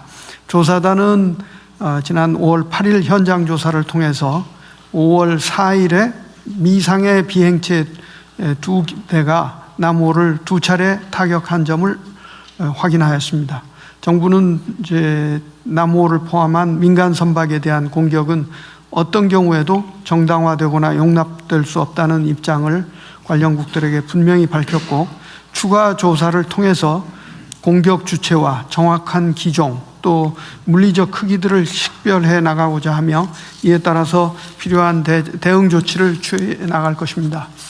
이러한 사건이 재발되지 않도록 유관들국과 지속적으로 소통해 나가고, 또 현재 인근 해협에 위치해 있는 우리 선원과 선박의 안전을 강화하기 위한 노력도 지속해 나갈 것입니다. 이상 보고를 마치겠습니다. 네, 수고하셨고요. 이제 외교부 발표에 직접 관계된 건 아니고, 우리 산업부 장관님, 여기 미국 갔다 온다고 좀 고생 많이 하셨는데, 어쨌든 뭐 협의 진척도 꽤 된 것 같고 수고 많으셨어요. 어쨌든 대미 관계의 대미 투자 관련해서는 정말 역할을 크게 잘하고 계십니다. 그리고 이제 뭔 사무소를 만들기 했다고? 예? 무슨 사무소? 센터를 만들겠다. 마스카 사무소. 사무소를 만들겠다. 근데 뭐 잘하셨는데, 그 외교부나 또는 안보실하고 좀 구체적 내용들을 사전에 좀 협의도 좀 하시고요. 뭐 다 하셨을 것 같긴 한데, 더 하시고, 그 앞으로 운영도 이게 외교 분야는 이게 꼭 산업적 측면뿐만이 아니고, 다른 외교적 측면들, 또 안보 측면, 또 다른 관련된 협상이 막 걸려있기 때문에, 복합적으로 걸려있기 때문에 좀 다른 부처하고 협의를 좀 미리 좀 잘해 주시면 좋겠습니다. 네, 그렇게 하겠습니다. 네. 이거는 이제 이 사안만이 아니고 다른 부처들도 사실 마찬가지인데, 이제 총리도 잘하고 계시고, 각 부처도 다들 열심히 잘해주고 계신데요. 하여튼 이 부처의 칸을 넘는 관련된 업무들이 있을 때, 그걸 부처에서 자율적으로 좀 미리미리 조정을 안 해놓으면 이 총리님한테 이거 업무 하중이 넘어오고, 또 심하게는 저한테까지 그게 넘어오거든요. 그럼 제가 나서서 이거 조정하고 알아보고 막 이렇게 해야 되는 일이 가끔씩 생겨요. 많지는 않은데, 그거 각별히 좀 신경 써서 좀 다들 좀 친하게 지내세요. 아니 뭐 자기 일만 막 하다 보니까 빠지긴 한데, 그래도 혹시라도 다른 부처에 관계된 업무들이 있으면 의도적으로 조금 신경을 써서 조정을 좀 해놓으면 나중에 좀 더 편해질 수 있습니다. 네. 네. 이제 부처 보고로 넘어가겠습니다. 교복 가격 안정화 추진 및 교복 입찰 담합 조치 계획을 교육부 장관님, 공정거래위원장님 순서대로 보고해 주십시오. 이것도 뭐 간략하게 하십시오. 네, 교복 가격 안정화 추진. 압축적으로 해 주십시오. 네, 보고 드리겠습니다. 교육부는 지난 2월에 관계부처 합동으로 교복 가격 안정화와 학부모들의 부담 경감을 위한 교복 가격 개선 방안을 마련한 바 있습니다. 이후 정책의 실효적 이행을 위해서 전국 단위의 교복비 전수조사를 실시하고 학생, 학부모, 시도교육청 등 현장 의견 수렴을 통해 교복 운영 실태를 종합적으로 점검했습니다. 조사 결과 60%가 넘는 학교에서 생활복을 도입한 이후에도 정장형 교복을 병행하면서 전체 품목수가 확대되는 경향이 나타났습니다. 또한 학교 간 가격 편차가 크고 셔츠, 바지 등 추가 구매 가능성이 높은 품목의 가격이 높게 형성되는 등 가격 불합리성도 존재하고 있었습니다. 이에 따라 교복비를 평균 34만 원을 지원하고 있는데도 학부모가 추가 부담하는 금액이 최대 57만 원까지 발생하는 사례도 확인되었습니다. 아울러 주요 브랜드 중심의 공급 구조로 인해서 다양한 공급 주체의 참여가 제한돼서 시장 경쟁이 충분히 작동하지 못하는 측면도 나타났습니다. 이런 분석 결과를 종합할 때 품목 구성의 합리화와 가격 기준 정비 그리고 공급 구조 개선을 통한 교복 가격 안정화 필요성이 도출되었습니다. 이에 따른 주요 추진 내용은 다음과 같습니다. 첫째, 비싸고 불편한 정장형 교복은 폐지 축소를 유도하고 생활형 등 필수 품목 위주로 간소화해서 학부모들의 부담을 경감하겠습니다. 또한 전수조사와 원가 계산 결과를 토대로 생활복 5개 품목의 상한 가격 기준을 마련해서 27학년도 교복 구매부터 적용해서 추가 부담이 최소화되도록 시도교육청과 함께 관리해 나가겠습니다. 둘째, 관계부처와 협력을 통해 생산자 협동조합 등 다양한 공급 주체의 참여 기반을 마련해서 공급 구조를 다변화하고 경쟁을 촉진할 수 있는 환경도 조성하겠습니다. 세 번째, 학교별 교복 관련 정보를 투명하게 공개해서 학생, 학부모들이 비교 선택할 수 있도록 하고 공정위와 협력해서 입찰 담합 같은 불공정 행위도 근절시켜 나가겠습니다. 앞으로 교육부는 관계부처와 시도교육청 등과 긴밀히 협력해서 이번 교복 가격 안정화 정책이 현장에 안착할 수 있게 노력하고 그 성과를 국민들이 체감하실 수 있도록 최선을 다하겠습니다. 실용적이고 합리적인 교복 문화를 위해 교육 주체들이 토론하는 과정에서 우리 학생들이 민주주의를 경험하는 소중한 기회가 될 것이라고 믿습니다. 마치겠습니다. 네, 마저 말씀하시고 이해하시죠. 네. 예. 공정위 교육 담합 관련해서 지금 처리 중인 사건하고 그 조치 실적 간단히 말씀드리면 최근 교복 가격 문제가 제기돼서 그 교복 입찰 담합 혐의가 의심되는 제조사, 교복 제조사와 전국 대리점에 대한 현장 조사를 2차례 실시했고요. 그 결과 일부 교복 대리점들의 입찰 담합 혐의를 확인했습니다. 신속히 남은 조사를 마무리할 계획입니다. 최근 사건 조치한 사례로 광주 지역 27개 대리점 담합 사건에 대해서 대리점당 약 1천만 원 가량의 처분을 내린 바가 있습니다. 예방 조치를 말씀드리겠습니다. 2010년 이후로 47건 가량의 교복 입찰 담합 사건을 처리해오고 있는데요. 주로 사건들이 영세한 대리점들의 생계형 담합이 대다수고요. 영세한 업체의 지불 능력을 고려해서 작지는 않지만 작지 않은 제재를 하고는 있습니다. 그런데 이제 제재 규모가 앞서 말씀드린 것처럼 대리점당 1,000만 원 가량인데 작지는 않지만 충분한지는 의문시 되고 있어서 일단 제재 수준을 이것보다는 높여야지 이런 담합 사건이 재발하지 않을 것 같습니다. 그다음 예방 조치로 이제 담합을 미연에 방지하기 위한 예방 활동을 우선은 교육청이 보유하고 있는 교복 입찰 데이터를 제출받아서 실시간으로 저희 공정위에 담합 예방 담합 그 디텍트하는 시스템을 이용해서 담합 징후를 감시할 예정입니다. 그리고 징후가 감시되면은 확인되면은 신속한 현장 조사를 실시할 계획이고요. 교복 사업자들과의 간담회를 통해서 법 준수를 당부하고 기존의 신학기에만 운영하던 교복 담합 집중 신고 기간을 연중 상시 운영으로 확대했습니다. 앞으로도 교복 시장의 특성을 고려한 제도 개선이 필요하다고 생각되고요. 교복 시장의 규제적 특성을 지금 살펴보는 과제를 진행 중에 있고요. 과제 진행이 완료되면은 개선 방안을 교육부와 함께 검토하겠습니다. 이상 보고를 마치겠습니다. 네, 고맙고 수고하셨고요. 이 교복 담합 문제는 아주 오래된 이것도 적폐 중에 하나거든요. 그 학부모들이 다 알거든요. 이게 가격 수준이나 품질 수준이나 이런 게 다 비교가 돼서 이거 뭐 또 당했구나 이렇게 생각하면서도 그 시스템이 그러니까 어쩔 수 없이 넘어가는데 어쨌든 앞으로 내년, 지금은 시간 여유가 좀 있으니까 내년부터는 입찰 담합이 발생할 경우 일단 담합 규제는 그 1,000만 원 해가지고 아무 효과가 없을 것 같고요. 어떤 처음에 너무 이때까지 맨날 해오던 거를 하면은 뭐 망한다 소리 나올 가능성이 있으니까 이걸 충분히 경고하고 내년부터는 실제 담합이 발생하면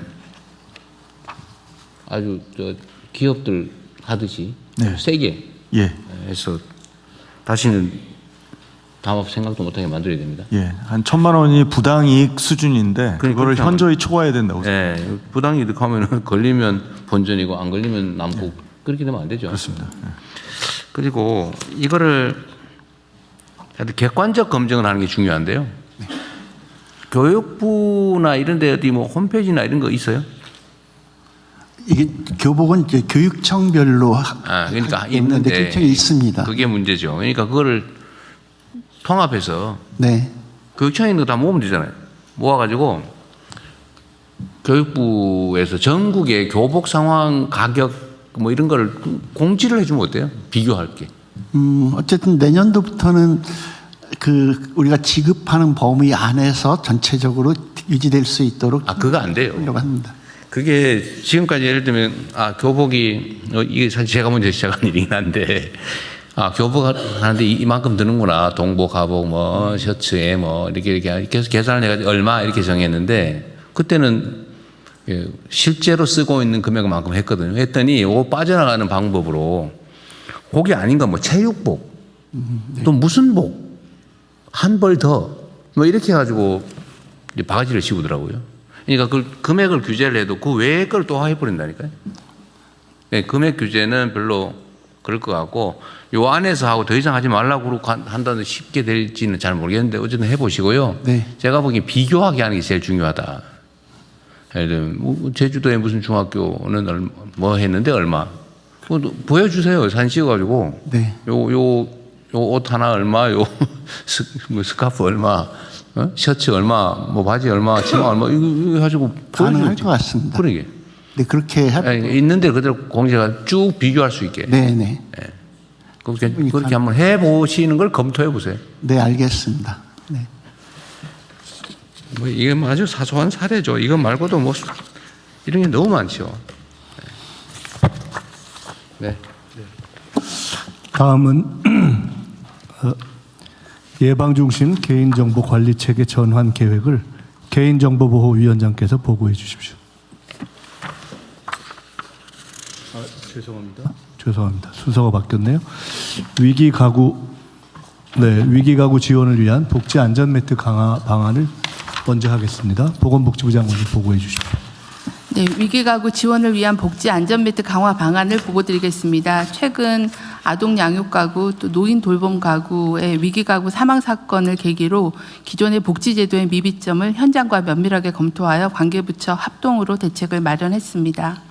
신청하지 않으면 제공하지 못하는 복지 신청 주의에 대한 개선과 또 경제, 돌봄, 정서 위기에 대한 종합적인 지원 등 복지 안전 매트를 강화하도록 하겠습니다. 추진 방향과 과제입니다. 위기가구가 신청해야 지원하는 수동적 복지에서 선제적으로 복지 서비스를 제공하는 적극적 복지로 전환하고자 합니다. 주요 세부 과제입니다. 먼저 위기가구 발굴 시스템을 체계화하겠습니다. 조기에 발굴하고 정확도를 높이기 위해서 기존의 체납 정보뿐만 아니라 전기, 수도 사용량을 등의 생활위기 변수 정보를 활용하고 AI 발굴 모형의 정확도도 높이겠습니다. 특히 빅데이터 시스템을 통해서 반복 발굴된 가구 또 중첩돼서 발굴된 고위험 가구는 우선적으로 별도로 관리하도록 하겠습니다. 둘째, 복지급여의 신청주의를 개선하고 희망드림 꾸러미를 지원하겠습니다. 먼저 보편급여는 연령 등으로 자격 확인이 가능하므로 자동 지급으로 전환하겠습니다. 아동수당, 부모급여, 첫 만남 이용권은 출생 신고만 해도 지급하도록 하겠습니다. 선별급여의 경우에는 기존 수급자와 탈락자의 정보를 최대한 활용해서 별도 신청 없이 지원하겠습니다. 예를 들어 장애인 연금 수급자가 65세가 되면 기초연금을 신청한 것으로 간주하여 지급하겠습니다. 다음으로는 지급이 시급한 미성년자나 발달 장애인 등은 보호자의 동의가 없더라도 직권 신청할 수 있도록 법 개정을 추진하겠습니다. 법 개정 전까지는 적극 행정을 통해서 생계급여를 선제적으로 지급할 수 있도록 직권 신청 실효성 제고 방안을 4월 30일부터 시행 중에 있습니다. 위기가구의 방문 상담을 활성화하기 위해서 희망드림 꾸러미를 지원하겠습니다. 담당 공무원이 위기가구를 방문했을 때 접근 자체를 회피하는 사례가 많아서 어려움이 있다는 현장의 이야기입니다. 최초 방문 시에 희망을 드린다는 의미를 담아서 생활물품 세트를 지원하여 상담에 대한 수용성을 높이도록 하겠습니다. 셋째, 위기가구에 대한 소득, 돌봄, 심리 지원을 강화하겠습니다. 정작 발굴해도 지원하지 못하는 상황을 최대한 방지하기 위해서 복지급여의 지원 기준을 유연하게 적용하겠습니다. 가장 많이 활용되는 긴급복지의 경우에는 위기 사유를 확대하고 기초생활수급자로 선정할 때 적용되는 자동차의 재산 산정 기준도 완화하겠습니다. 아동 돌봄 부담을 경감하기 위해서 한부모나 조선 등 위기가구에 대한 서비스 지원을 확대하겠습니다. 특히 취약 아동이 포함된 위기가구에 대해서는 시군구의 아동과 복지 관련 부서에서 함께 지원 계획을 세우고 공동 관리하겠습니다. 아울러 아동 양육자에 대해서는 수사 재판 시에 양형을 고려하고 또 체포 구속 시에도 아동 보호 조치를 의뢰하는 등 형사 절차 전반의 아동 보호 체계도 강화하겠습니다. 가족 내에서 노인을 돌보는 가족의 부담을 경감하기 위해서 단기 보호시설과 치매안심병원을 확충하고 돌봄 보호 가족에 대해서는 가족 휴가제를 활성화하겠습니다. 자살 예방을 위해서는 자살 시도자가 동의하지 않아도 자살 예방센터가 개입 조치할 수 있는 방안을 검토하겠습니다. 법 개정을 추진할 예정입니다. 넷째로는 현장 복지 공무원을 적극 지원하겠습니다. 일선 현장에서 선제적 적극적 행정이 실현될 수 있도록 읍면동의 복지 담당 인력을 단계적으로 증원하겠습니다. 또한 직권 신청 등을 통해 위기가구를 실질적으로 보호하고 지원한 공무원과 지자체에 대해서는 확실하게 보상하여 적극 행정 문화를 확립하도록 하겠습니다. 복지 업무 전반에 AI를 적극적으로 활용해서 효율성과 정확성, 편의성을 높이도록 하겠습니다. 이상 보고를 마치겠습니다. 네. 어쨌든 뭐 복지 정책이라고 하는 게 손이 많이 가는 일인데 신경을 많이 써주시고요. 아까 직권 신청 관련해서 법 개정을 추진한다 그랬는데 뭐 당연하게 맞는 일이긴 한데 제가 전에도 한번 얘기했지만 국가 법률 체계라고 하는 게 헌법, 법률, 시행령, 규칙, 뭐 조례 이렇게 돼 있지만 시행령으로 할 수 있는 일은 법률에 반하지 않는 범위 내에서 할 수 있다. 그다음에 국민의 권리를 직접적으로 침해하거나 국민에게 의무를 부과하는 경우에는 위임이 있어야 된다. 뭐 이렇게 해석이 되는데 무슨 조사를 하거나 이런 것까지 다 일일이 그 법률로 규정을 하기 시작하면 이게 국가 행정을 할 수가 없어요. 유연하게 대응을 해야 되기 때문에 그게 원래 헌법 체제에서 예정하고 있는 거거든요. 그러니까 뭐든지 국회 입법을 하려면 입법해야 될 일이 너무 많아요. 국회에 그 법률 하나 통과하려고 그러면 무슨 별거 합의한 것까지 필리버스터링 한다 그러고 막 이러고 해가지고 일이 안 되는데 정말로 꼭 입법으로 해야 될 거는 입법으로 하고 그게 아니고 별로 논쟁거리 없는 것들은 시행령으로 하십시오. 너무 다 입법으로 맡기려고 하는 경향이 있어요. 그러니까 직접적으로 예를 들면 무슨 누군가에게 혜택을 주기 위한 조사를 하는데 이게 꼭 법률의 직접 위임이 필요하냐? 제가 보기엔 아닌 것 같은데요. 조사해가지고 혜택 주겠다는데 그거를 꼭 법률에 물론 조사하면 내가 혹시 침해될지도 몰라. 이런 식으로 하면 위임이라고 하는 게 아예 법 시행령이라고 하는 게 아예 의미가 없어지죠. 이렇게까지 해야 되냐 이런 것까지 꼭 그 국회 입법을 해야 되냐 이거 좀 과한 것 같아요. 요건 이제 요거 때문에 그런 게 아니고 일반적으로 말씀드리는 겁니다. 가능하면 과거에 전 정부들은 아예 법률에 반해가지고 시행령 만들어가지고 한 것도 지금 그냥 그대로 유지되고 있잖아요. 근데 그거 조사해보라고 했는데 그런 거. 지금 정비 중입니다. 네. 그것도 다 유효하다고 했지 그거 무효라고 한 경우 하나도 없어요. 우리가 그런 거 하자는 건 아니고 법률에 반해서 정말로 무슨 뭐 이상한 시행령 만들어가지고 하는 이런 걸 하자는 게 아니고 특별히 문제가 없는 경우는 웬만하면 시행령으로 하십시오. 법률 개정하려면 너무 힘들어요. 그리고 국회도 너무 부담이 커요. 쓸데없이 정치적 쟁점화되고. 예, 네. 웬만한 거는 각 부처청이 다 마찬가지입니다. 네, 법제처장입니다. 한 가지만 네. 부연 설명드리겠습니다. 네. 말씀하신 대로 지금 각 부처에서는 조그만 변화가 주더라도 법률로 가려고 하는 경향이 있습니다. 그런데 사전에 저희 법제처에 협의를 해주시면 저희가 시행령단으로 할 수 있는 부분들에 대해서 충분히 여지를 검토하도록 하겠습니다. 좋은 생각이에요. 일을 쉽고 일이 되게 하자고 하는 거지 우리가 규정을 만들기 위해서 일하는 건 아니거든요. 실용적으로 목표에 맞게. 네. 나쁜 짓 안 하면 됩니다. 네, 다음. 네, 다음은 예방중심 개인정보관리체계 전환 계획을 개인정보보호위원장께서 보고해 주십시오. 네, 예방중심 개인정보관리체계로의 전환 계획을 보고 드리겠습니다. AI, 디지털 전환과 플랫폼 경제 확산으로 개인정보 활용은 빠르게 늘어나고 있습니다. 그만큼 한번 유출 사고가 일어나면 피해 규모가 크고 회수도 어렵습니다. 따라서 중대한 위반 행위는 끝까지 엄정한 책임을 묻는 동시에 실질적인 위험 관리와 투자가 이루어지도록 관리 체계를 전환할 필요가 있습니다. 핵심 추진 방안은 3가지입니다. 먼저 중대하고 반복적인 위반 행위는 제재를 강화하겠습니다. 아직도 현장에서는 개인정보 보호를 위한 투자 비용보다 사고 후에 부담하는 비용이 더 싸다는 인식이 남아 있습니다. 이제는 그런 계산이 통하지 않도록 하겠습니다. 중대 반복 사고에는 매출액의 10%까지 징벌적 과징금을 부과합니다. 법 개정이 완료되어 9월부터 시행됩니다. 대통령님께서 지난 업무보고 시에 지적하신 매출액 산정 기준의 경우 현재는 3년 평균 매출액인데 앞으로는 직전 연도 매출액하고 비교해서 더 높은 금액을 적용하도록 강화했습니다. 이 내용을 담은 시행령 개정안이 오늘 국무회의에 상정되어 있습니다. 또한 조사 결과에 따른 이행 점검을 강화하고 미이행이나 조사 비협조에 대해서는 이행 강제금을 도입하겠습니다. 참고로 작년 하반기에 시정명령을 받은 92개 기업과 기관에 대해서는 이행 점검을 해서 개인정보 안전 조치가 개선되도록 했습니다. 2번째입니다. 기업의 자발적인 보호 투자 확대를 촉진하고 위험 기반 관리 체계를 구축하겠습니다.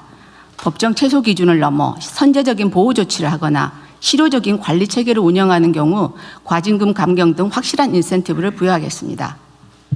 위험에 비례하는 예방 체계를 확립하겠습니다. 그동안 개인정보 처리 규모나 업종에 관계없이 일률적인 기준이 적용되었습니다. 그래서 고위험 분야는 충분한 안전 조치가 이루어지지 않은 반면 영세 사업자에게는 과도한 부담이 주어지는 측면이 있었습니다.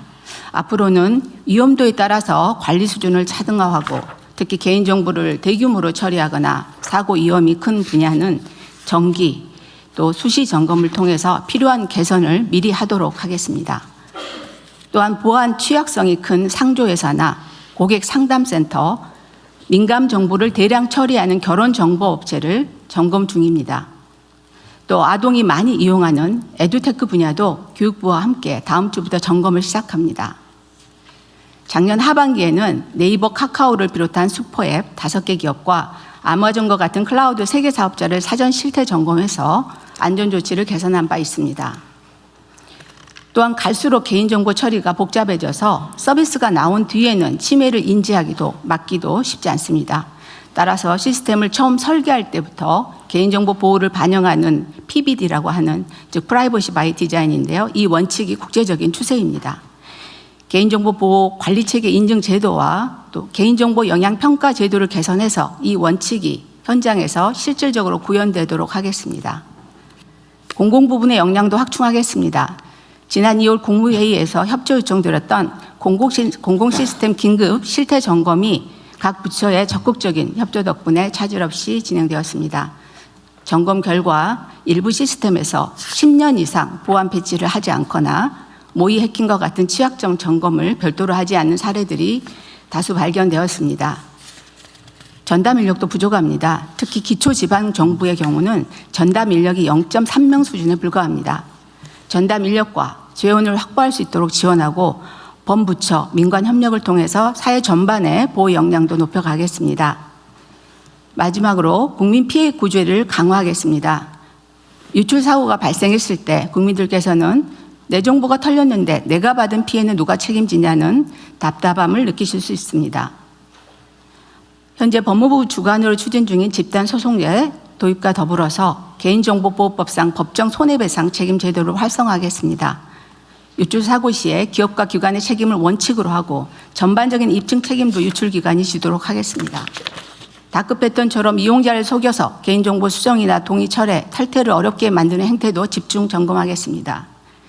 SNS나 웹상에 불법 유통되는 개인정보는 신속하게 탐지, 삭제하고 유보자는 수사기관과 함께 끝까지 추적해 엄벌하겠습니다. 부처에게 요청드리는 협조사항입니다.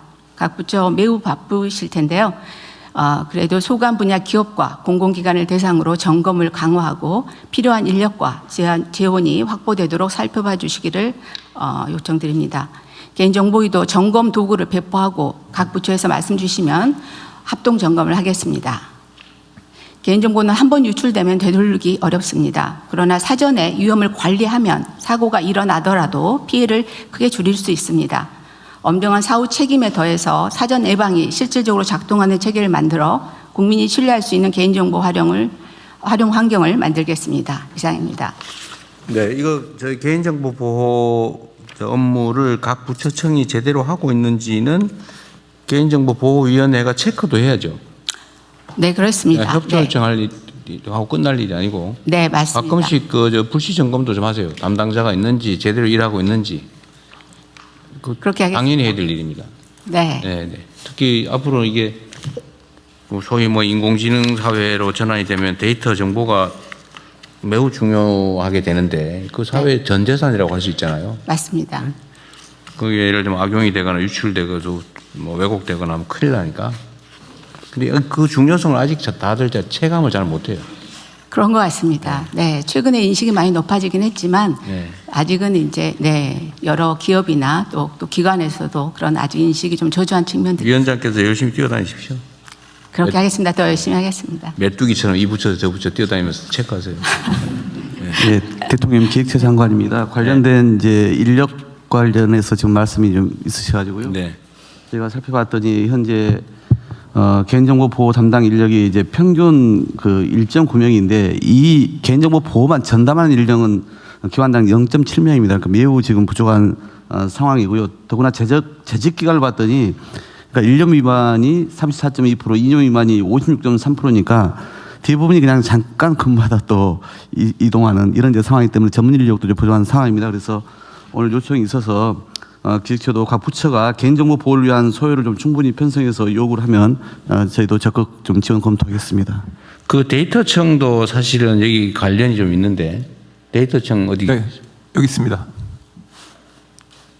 네, 데이터청도 지금 이 데이터청이 지금 통계청을 이제 확대 개편을 하다 보니까 아무래도 그 통계 업무에 좀 중심이 가 있는 측면이 있거든요. 그런데 아직 그렇습니다. 데이터처로 만든 이유는 데이터 관리의 비중을 통계보다 더 키우라는 뜻이었거든요.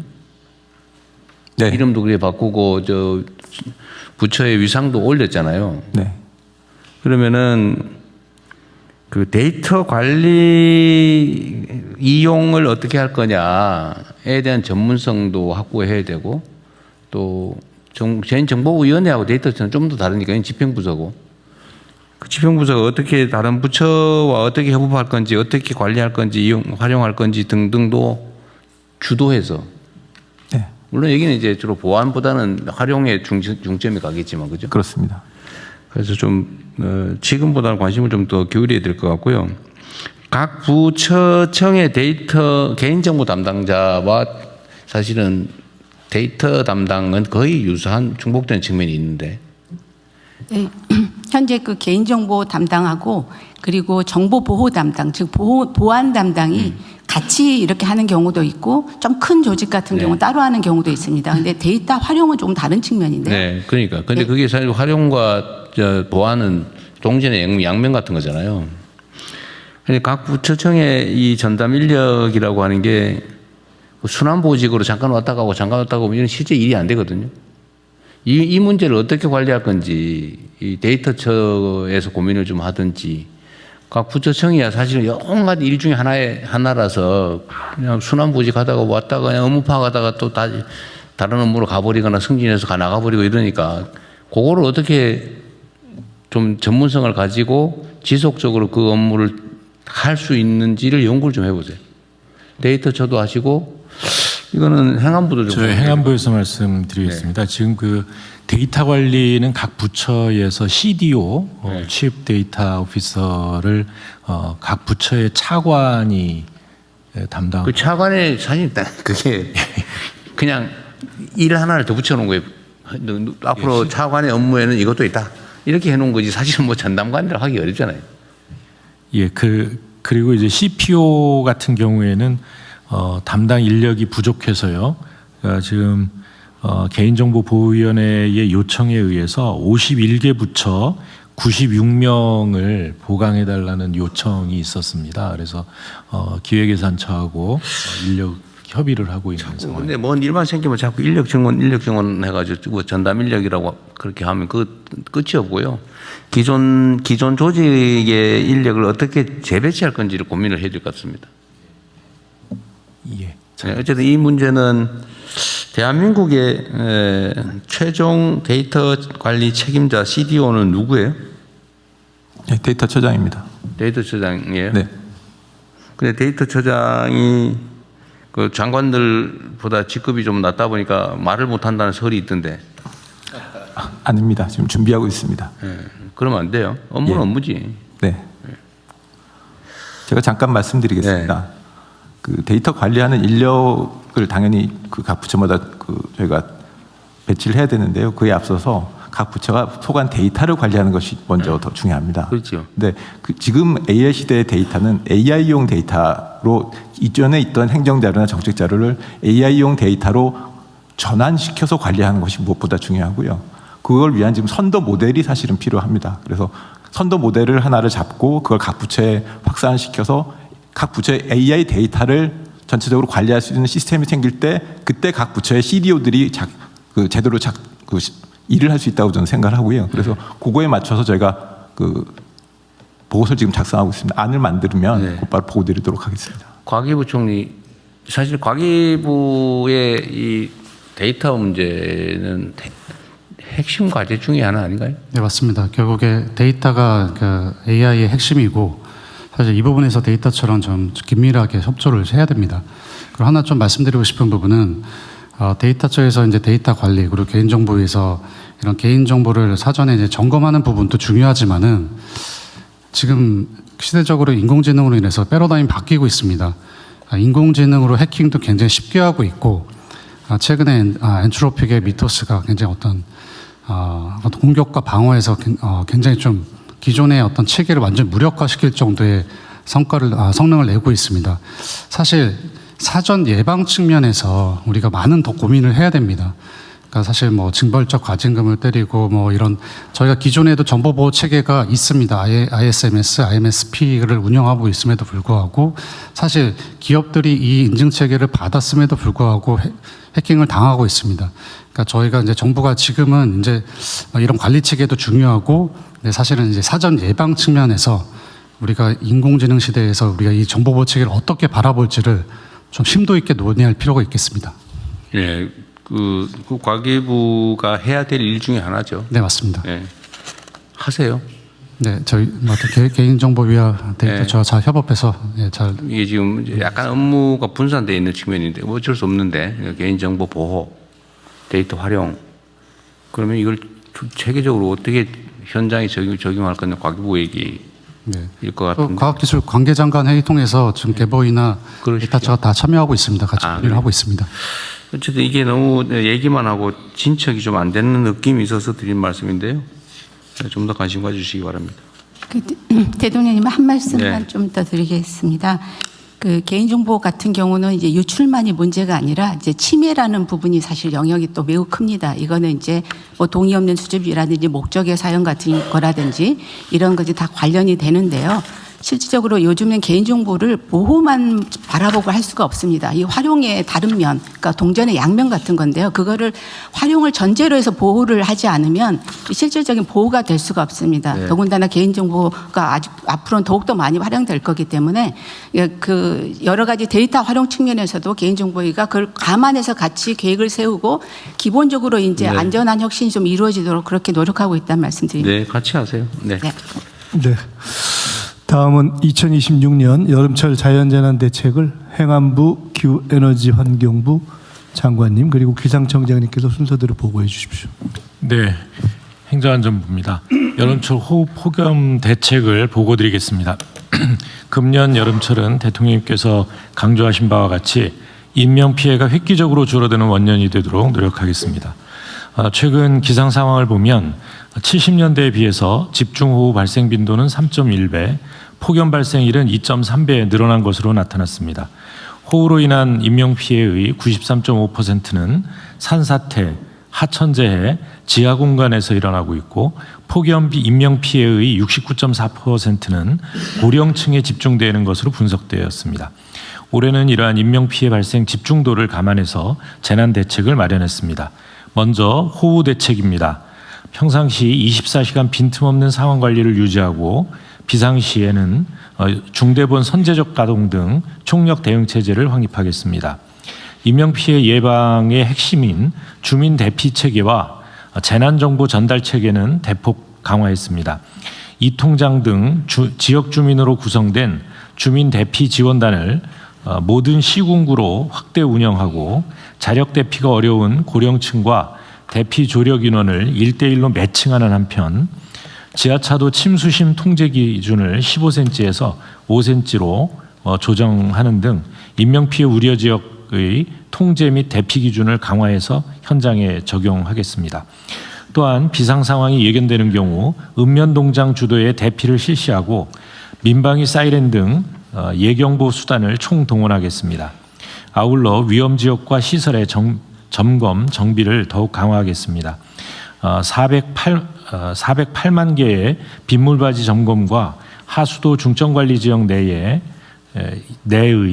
8,649km에 이르는 우수관로 준설 등을 차질 없이 추진하는 한편 산사태, 하천재해, 지하공간 침수 등 위험성이 상대적으로 높은 지역은 작년 대비 448개소를 추가해서 모두 9,412개소의 인명피해 우려 지역으로 지정해서 보다 집중 관리하겠습니다. 다음 페이지입니다.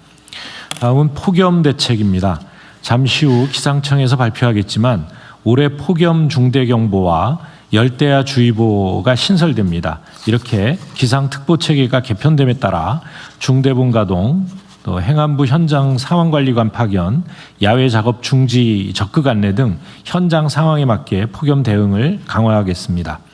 취약 대상을 신체, 경제, 사회적으로 3개 분야로 나누고 노인, 기저질환자, 사업장 근로자 등 10개 유형으로 세분화해서 취약 대상별 맞춤형 안전관리를 적극 지원하겠습니다. 생활지원사 3만 8천 명을 활용해서 취약노인 예차를 촘촘히 하고 취약사업장에 이동식 에어컨 구입비 재정 지원을 확대하는 등 실질적 보호 조치를 강화하겠습니다. 피해 최소화를 위한 인프라 확충에도 힘쓰겠습니다. 19개 민간기업과 MOU를 체결해서 기존 경로당 중심의 쉼터 운영에서 도서관, 금융기관 등 다양한 형태의 쉼터를 확대해 나가겠습니다. 고수온 대응 장비 보급 확대 등 양식업 또 농축산 분야 피해 예방 시설에 대한 지원도 확대하겠습니다. 현재 가뭄 상황은 생활 공업용수 및 농업용수 정상 공급 중으로 전반적으로 양호한 상황입니다. 마지막으로 향후 계획입니다. 지난 4월 28일 대통령님께서 지시하신 빗물바지 등 재우려 지역 현황을 철저히 점검하고 각 기관별 자료를 종합해서 6월 중에 별도 보고 드리겠습니다. 6월 말에 이 우기가 시작되기 때문에 우기 시작 전에 보고 드리겠습니다. 5월 15일부터 앞으로 5개월간은 여름철 자연재난 대책 기간입니다. 이 기간 동안 관계기관이 총력 대응해서 인명피해가 발생하지 않도록 최선을 다하겠습니다. 이상입니다. 마저 보고하고 얘기하시죠.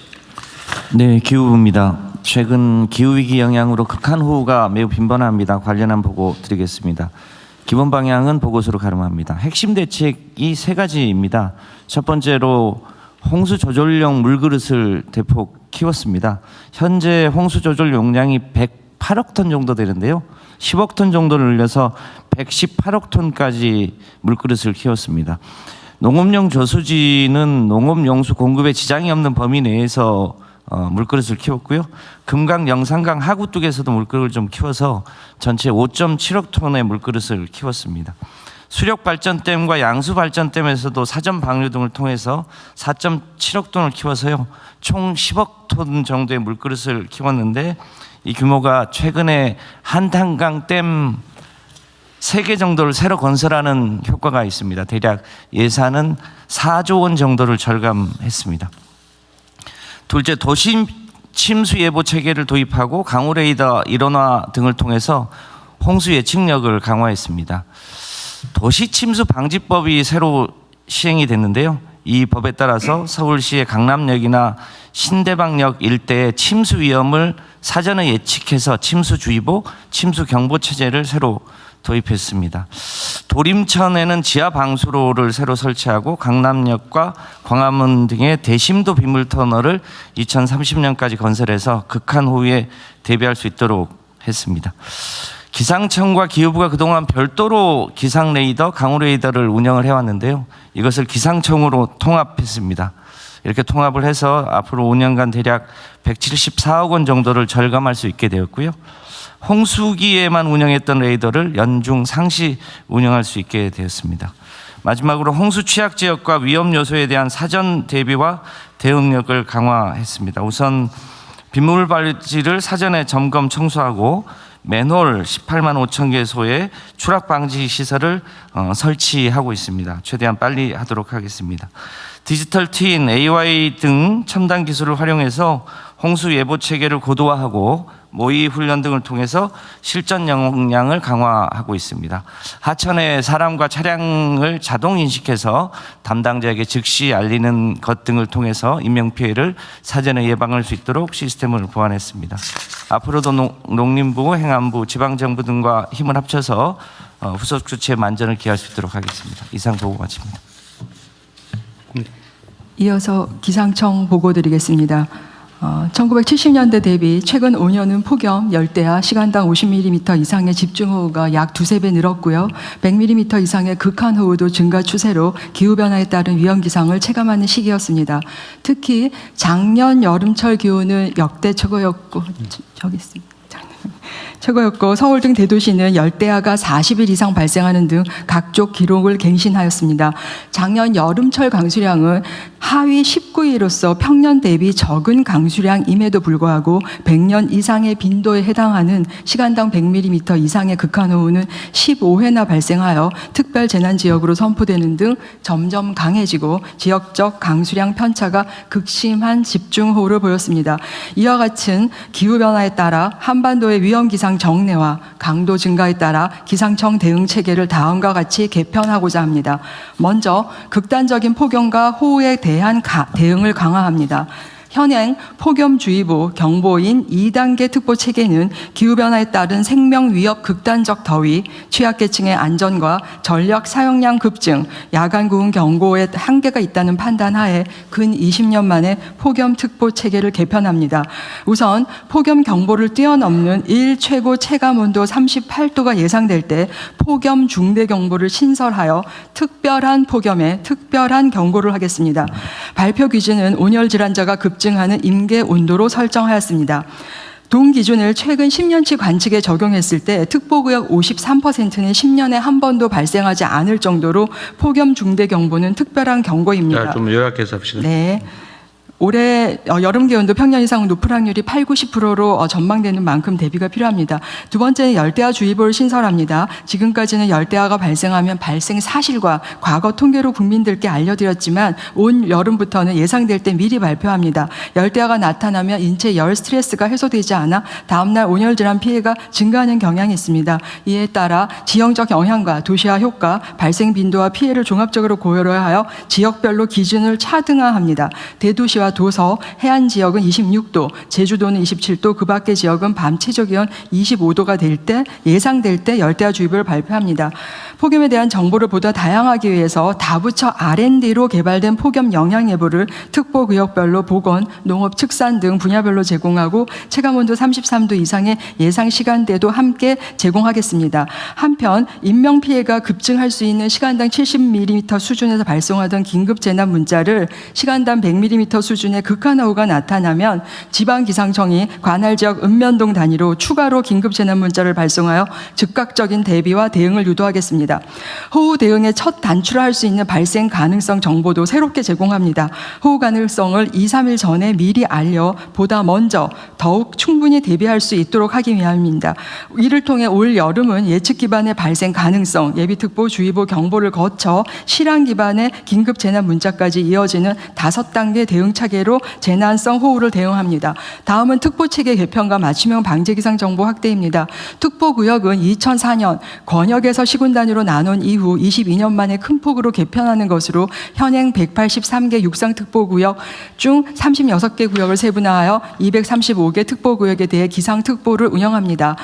호우, 태풍, 폭염, 강풍 등 육상 9개 기상특보가 세분화된 특보구역으로 운영되는 만큼 방재 역량의 선택과 집중을 기대하고 있습니다.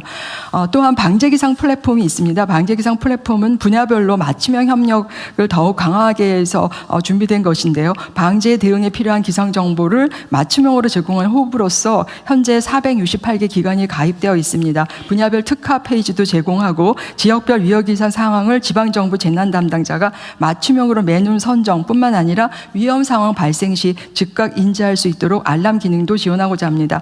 다음은 해양 항공 분야입니다. 선박 안전 지원을 위해 해양 기상 정보는 영역과 예측 시간을 확대하여 대해구와 소해구별로 제공하며 헬기 등 낮은 고도에서 운항하는 저고도 항공기 지원을 위해 모바일 버전으로 항공기상 정보 앱도 추가로 개발하여 환영성을 높이고자 합니다. 이를 위해 헬기 이착륙 지점 및 응급 환자 인계 지점, 헬기 운항용 기상 관측 자료 연계 등을 지원 협력해 주신 관계 부처께 이 자리를 빌어 감사를 드립니다.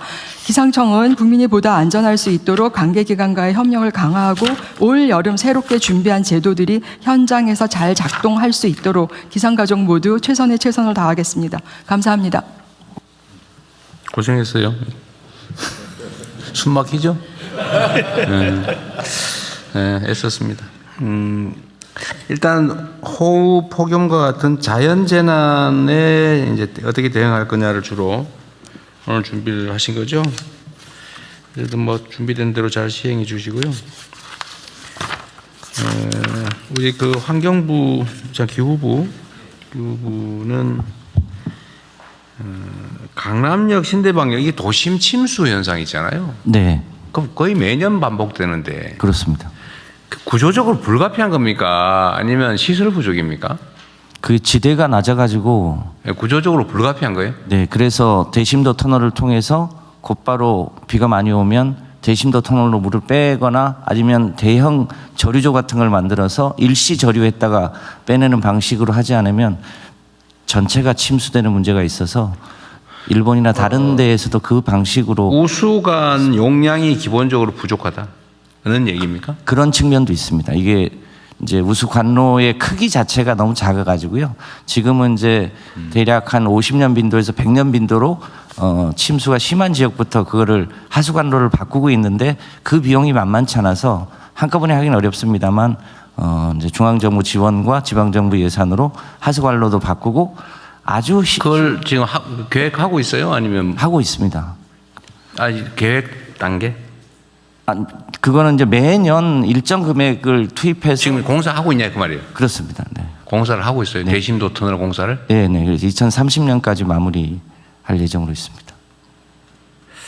하여튼 강남 이런 데는 재산 세수도 상당히 커서 네.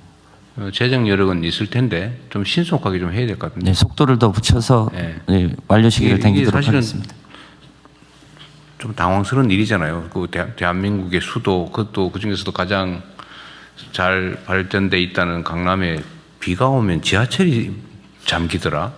네. 황당무계한 일이죠. 네, 광화문하고 강남이 좀 취약한 대목들이 있습니다. 네. 그 뭐 약간 이건 지나간 얘기인데 소양강에 붕어가 많이 죽는다는데 그거 혹시 아세요? 소양강 위쪽에 녹조가 네. 위쪽에 끼고 있는데요. 원인 모르게 붕어들이 양구하고 대량 폐사한다던데? 양구하고 인제 쪽에서 그 여름에 이제 저 돼지똥하고 소똥 또 그리고 거기서 농약 친 물이 올해 저기 강수량이 부족해서 그런 걸까요? 아니 혹시 분석은 혹시 해보셨어요? 그 최근 거는 좀 더 확인해서 별도 보고 드리겠습니다. 그게 엄청나게 많이 폐사하는 모양인데 원인을 모른다고? 네, 한번 깔아보십시오. 올해 강수량이 좀 부족한 편인가요? 예년 수준으로 올 거라고 예측하고 있습니다. 그리고 좀 넓혀서 좌우간에 이게 이제 여름 재해 대책으로 자연재난으로 인명피해가 또는 재산 피해가 발생하는데 잘 대비해 주시는데 하여튼 중요한 건 인명피해거든요. 네. 저번에 제가 자주 수없이 말씀드리지만 우리나라는 천수를 못 누리는 분들이 너무 많아요. 네. 원인도 아주 다양하잖아요. 뭐 자연재해, 여름에 산사태, 뭐 물에 빠져 죽거나 뭐 홍수 뭐 등등으로 사망하는 사람, 교통사고로 죽는 사람, 범죄 피해로 죽는 사람. 범죄 피해는 좀 적은 편이긴 한데 거기다 뭐 자살자도 뭐 많고 산재 사고 사망자도 많고 맨홀에 빠져 뭐 사망하사 너무 많아요. 뭐 온갖 영역에. 그 자연재난 대비는 아닌데 여름에 폭염에 따른 근로자 사망 사고도 많잖아요. 네, 그래서 저희들이 5월 15일부터 9월 30일까지 폭염 안전 특별 대책반을 가동합니다. 그래서 폭염 시에 예를 들어서 주의보 33도 이상일 때는 2시간에 20분 휴식을 반드시 부여하게 하고요. 그 제가 당에서 일할 때 제가 지금 그 폭염 피해 사망자 발생한 곳을 내가 어느 업체인지 기억도 나는데 그 말썽많은 그것도 기억나는데 거기 갔더니 야 이런 데서 사람이 어떻게 일하나 싶은 생각이 들 때가 있더라고요. 네. 특히 그 지하에는 환기도 안 되고 막 그 엄청난 열기 속에서 그 일하다 보면 내가 뭐 죽는 게 이상하지 않은 상황이다. 온열 질환하고 질식 사고가 병행하고 있습니다. 네. 그런 경우에 근로감독 또는 근로감독 지도를 통해서 완화할 수 있나요? 예를 들면 작업 환경을 지하의 경우는 뭐 온도를 뭐 몇 도 이상 이렇게 할 때 방치하면 안 된다 이런 거 있나요? 33도에서는 아까 말씀드렸듯이 2시간에 20분 휴식 부여하고 35도 이상 됐을 때 그 작업을 혹석이 14시부터 17시까지 작업을 조정하게끔 하고 그럼에도 불구하고 사망자 발생했을 때는 무관용 원칙으로 엄단하겠습니다. 그 근로자들이 폭염에 노출돼가 사망하는 곳이 맨날 사고 났던 데서 맨날 또 나오고 그러죠. 옥외 사업장과 뭐 뻔하잖아요. 건설, 조선, 그다음에 아까 대통령이 말씀하셨던 뭐 배송하는데. 공간, 그다음에 배송 노동자들도 어려워서요. 이동 노동자들 쉼터를 저희들이 마련하고 있는데. 폭염에 따른 노동자 산재 사망도 각별히 신경 써야 될 것 같아요. 네, 그렇게 하겠습니다. 꼭 하나 말씀드릴 거는 이번에 제도 개선해가지고 만약에 폭염 때 작업을 중단하게 되면 건설업 같은데 공기가 늘어날 수 있습니다.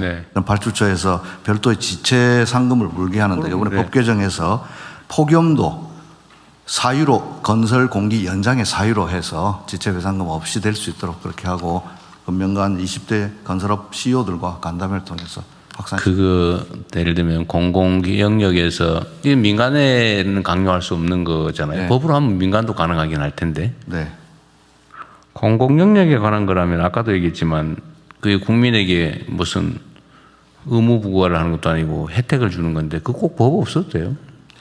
네, 공공 부분에서는 특히 온열 질환이 그건 뭐 지침으로 해야 되고 무슨 뭐 발주 무슨 뭐 지침이나 뭐 아니면 뭐 영 안 되면 시행령이나 규칙이나 이런 거 해도 됩니다. 네, 공공에서부터 공공 부분을 이렇게 하고 민간 부분까지 적용하려면 법률 개정을 해야 되겠죠. 네. 경찰은 이 교통사고 사망도 지금 꽤 많죠. 예, 그렇습니다. 연간 몇 명 정도 되는입니까? 그 작년에 2,549명입니다. 예. 그래도 많이 줄어드는 편이긴 한데. 예, 그 과거에는 5,000명까지 해서 이제 OECD 국가 중에 거의 밑에였었는데 네. 지금은 OECD 38개국 중에 한 중간 정도. 아, 중간 정도? 예, 예. 어쨌든 교통사고 사망자도 많이 줄긴 했는데 역시 좀 많이 줄이도록 노력해야 될 것 같고. 예, 그렇게 하겠습니다. 산재 사망도 줄여야 되고 자살자 우리 총리님 뭐 많이 노력해서 줄어들긴 했는데 어떤 자살 또 행락철 사고 있잖아요. 물에 빠져 죽고 막 이런 거. 예. 저 여름철에 놀러 가서 사망하는 거. 이거 저 행안부가 지방자치단체들 잘 네, 관리하는데. 예, 그 대책을 세우고 있습니다. 네, 요것도 그 뻔하거든요. 맨날 빠진데 빠져 죽거든요. 네, 네. 그래서 저는 그 생각 들던데 어디에 계곡에 가면 딱 사람 빠져 죽는 데 있어요. 그럼 위험 지역에는 이 저 구명조끼를 안 입고 못 들어가게 다. 그러니까 그럴 때 여름 한철을 그냥 좀 우리 뭐 몇 조 원씩 들여가지고 저 지원금도 지급하는데 이런 거야말로 그 생산적 공공 서비스 일자리 아닙니까? 이런데 예산 좀 들여가지고 여름에 그 사람 많이 빠져 죽는 데는 아예 감시원들을 좀 증원해서 네. 좀 관리하게 하든지 뭐 이렇게 좀 하면 안 될까요? 네, 요즘 그렇게 하고 있습니다. 네, 좀 많이 늘려가지고 예. 작년 재작년보다 많이 줄었다는 결과를 꼭 보고 하도록 하십시오. 알겠습니다. 예. 아니 신경 쓰면 줄어요, 진짜. 예, 예. 방치하니까 그리고 그다음에 그 관리하는 사람들이 신경 안 쓰고 저 맨날 핸드폰 쳐다보고 이러고 있으면 안 되고 네. 그런 것도 관리 잘해야죠. 네. 제대로 근무할 사람들로. 어쨌든 우리 정부는 국민의 목숨을 살리는 정부라는 소리 들으면 좋겠어요. 어쨌든 사고든 자살이든 어쨌든 뭐 피해 이런 일로 죽는 인원수가 좀 줄었으면 좋겠습니다. 네. 가시적으로 좀 국민들께 보여드리면 좋겠어요. 제가 공직자들은 작은 신 같은 존재다는 얘기를 하는 이유가 사람들 목숨을 살리고 주고 왔다니까요. 네, 어쨌든 준비 잘하셨는데 잘 해두시고 어쨌든 교통사고, 산재, 자살 아니면 뭐 어떤 기타 사고 이런 거 최대한 줄여봅시다. 범죄 피해도 줄여보고요. 네. 네, 앞선 보고들은 다 원안대로 접수하고요. 부처 협조 사항을 공유하겠습니다. 27년 국민주권정부 예산 편성을 위한 협조 요청 예산처 장관님 말씀해 주십시오.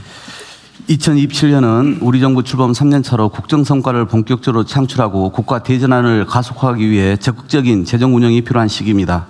또한 이재명 정부가 처음으로 온전하게 예산 편성의 전 과정을 주관하는 진정한 국민주권 예산을 수립하는 해이기도 합니다. 이에 따라 2027년 예산안은 각 부처의 예산 요구 단계부터 정부 전체에 일관되고 전략적인 재원 배분이 필요합니다. 특히 지속적으로 증가하는 의무 지출 소요를 충당하고 주요 국정과제 투자 재원을 마련하기 위해 역대 유례 없는 강도 높은 지출 구조조정이 매우 중요한 상황이기도 합니다. 이를 체계적으로 뒷받침하기 위해 정부는 금년 통합재정사업 성과평가를 신설하였습니다. 현재 외부 전문가 중심의 민간 평가단이 평가 중이며 이달 중 최종 결과가 나올 예정입니다.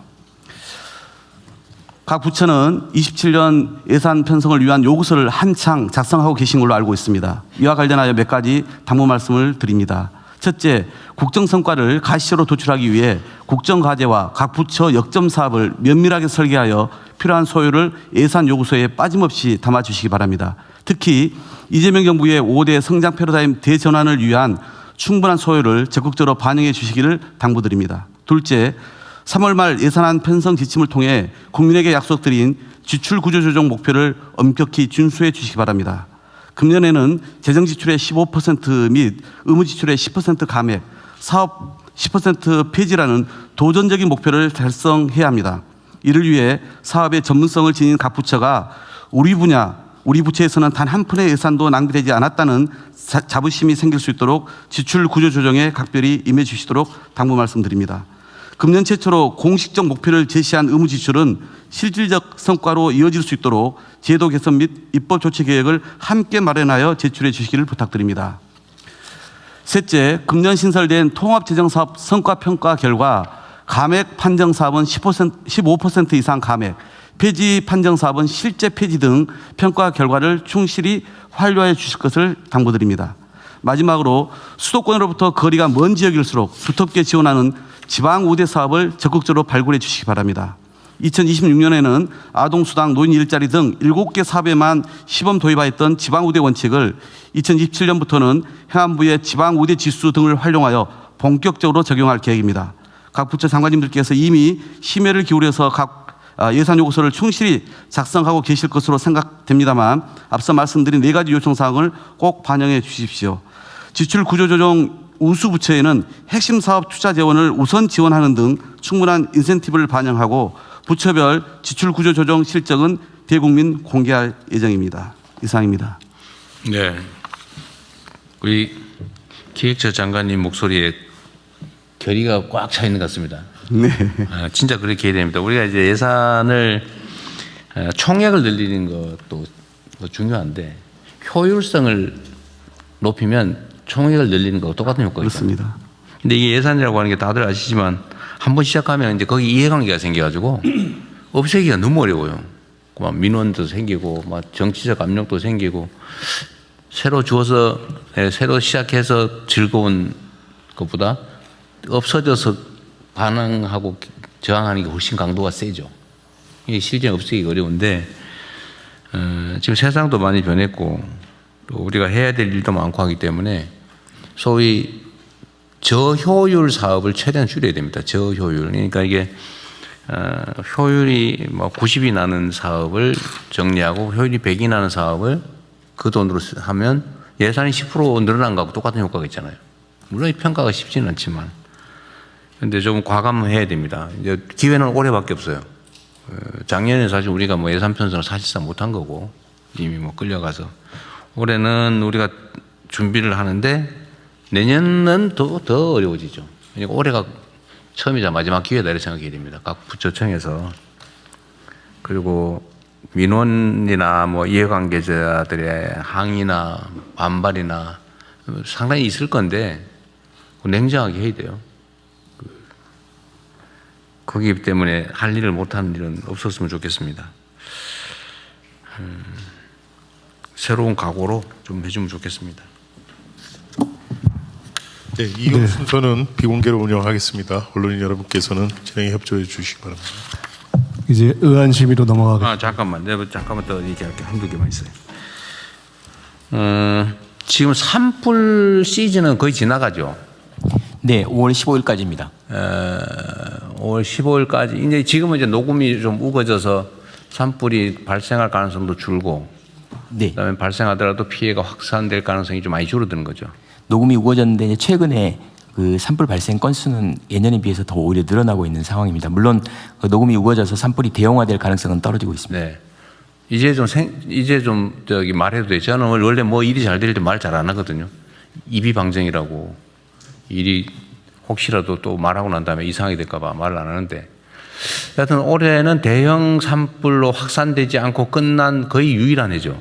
네, 2월 달에 2건 있었고요. 대형으로 확산되지 됐습니까? 그런 건 없었잖아요. 100헥타가 대형 기준인데 100헥타 조금 넘어가는 수준에서 멈췄습니다. 어쨌든 우리 국민들께서 관심을 가질 만큼 큰 산불은 몇 년 만에 처음으로 없는 것 같아요. 네, 그렇습니다. 많이 썼습니다.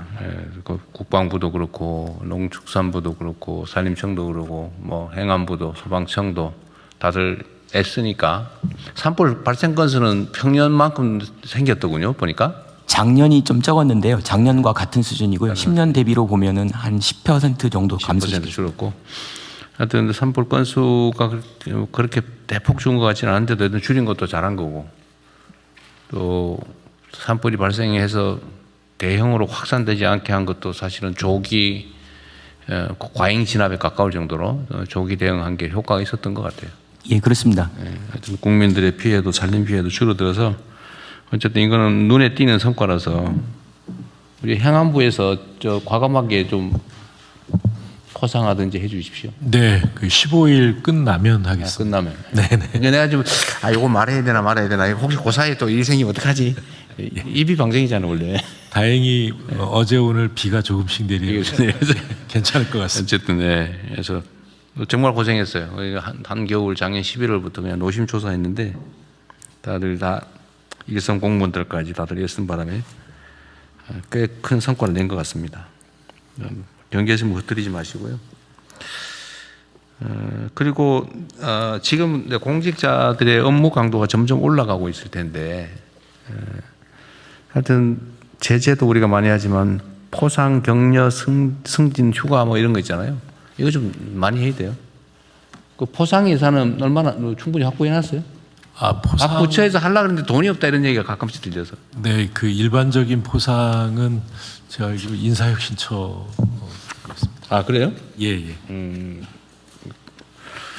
지방 정부들 포상도 잘하는 데 있으면 좀 골라서 해야 될 테고요. 하여튼 인사혁신처 담당이에요?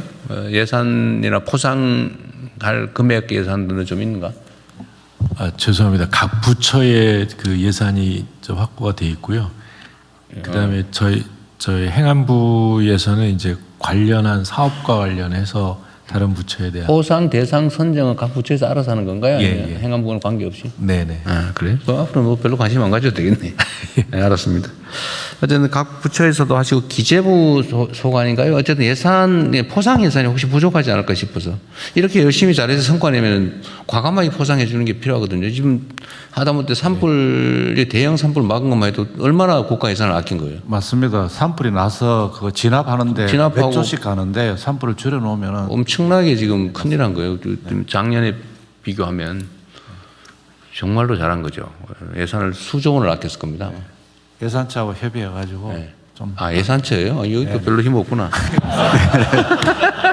예산처. 예. 뭐 이미 이제 각 부처별로 뭐 과거에 비해서 보니까 막 1,000만 원, 2천만 원까지 포상하는 경우도 있고 이렇게 나오고 있습니다만은 대통령님께서 연일 이렇게 또 강조하시고 국민들도 관심 많은 만큼 적정 소요를 저희가 내년 예산에 충분히 반영토록 그러십시오. 하겠습니다. 어쨌든 그런 거 아끼지 말면 좋겠어요. 열심히 일하는 공무원, 성과 낸 공무원들한테 충분히 포상하고 휴가도 주고 격려도 하고 예를 들면 인사나 이런 데서도 제대로 배려하고 그러면 좋겠습니다. 그리고 마지막으로 너무 잔소리 같아서 미안한데 이것도 어디 기사에서 내가 봤는데 그래서 언론이 중요하죠. 유턴 기업들한테 7,700억을 지원했는데 절반도 안 돌아왔더라. 뭐 그런 기사가 있더라고요. 예. 그래서 유턴 제도의 실효성과 그 내용에 대해서 지금 얼마 전에 제가 좀 간담회도 갖고 방안을 제가 지금 새롭게 좀 준비를 하고 있습니다. 특히 이번에는 저희들이 주로 이제 지방 비수도권으로 가는 기업을 중심으로 갈 수 있도록 저희가 제도를 정비해서 조만간에 보고 드리도록. 근데 유턴 한다고 그래서 돈을 줬더니 안 들어오면 사기 아니에요? 이거? 다시 회수를 합니다. 하게 됩니다. 예, 하게 돼 있습니다. 이게 그러면 안 돌아왔다는 건 떼먹겠다는 뜻은 아니고? 불가피하게 폐업을 하거나 돌아온다는 취지에서. 그럼 다 환수예요? 예. 근데 뭐 회사가 망해가지고 환수 못한 경우도 있겠네요? 네, 그럴 수도 있겠는데 저희들 관심은 그런 취지보다 좀 더 많은 좋은 기업들이 끌어오고 있습니다. 하여튼 이렇게 악용되는 걸 최소화하고 또 필요한 정책이니까 부담을 감수하고 시행을 해야죠. 제가 이 얘기를 왜 하냐면 이게 각 부처청이 관할하는 업무 중에서 이게 뭐 문제가 있는데 이게 시정을 해야 될 거 아니에요. 앞으로 안 생기게 해야 되고 더 나은 제도도 만들어야 되는데 지금 비정상의 정상화 과제로 각 부처청에서 좀 발굴도 하고 시정도 하고 좀 하라고 지금 몇 달 전 얘기해서 지금 계속 하고 계시잖아요, 다들.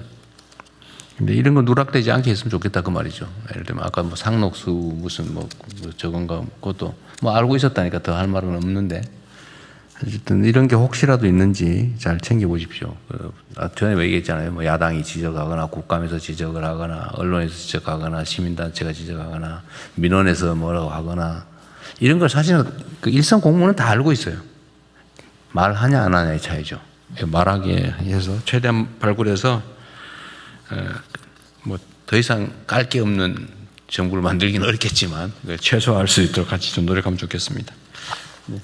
예, 비공개로 전환하겠습니다.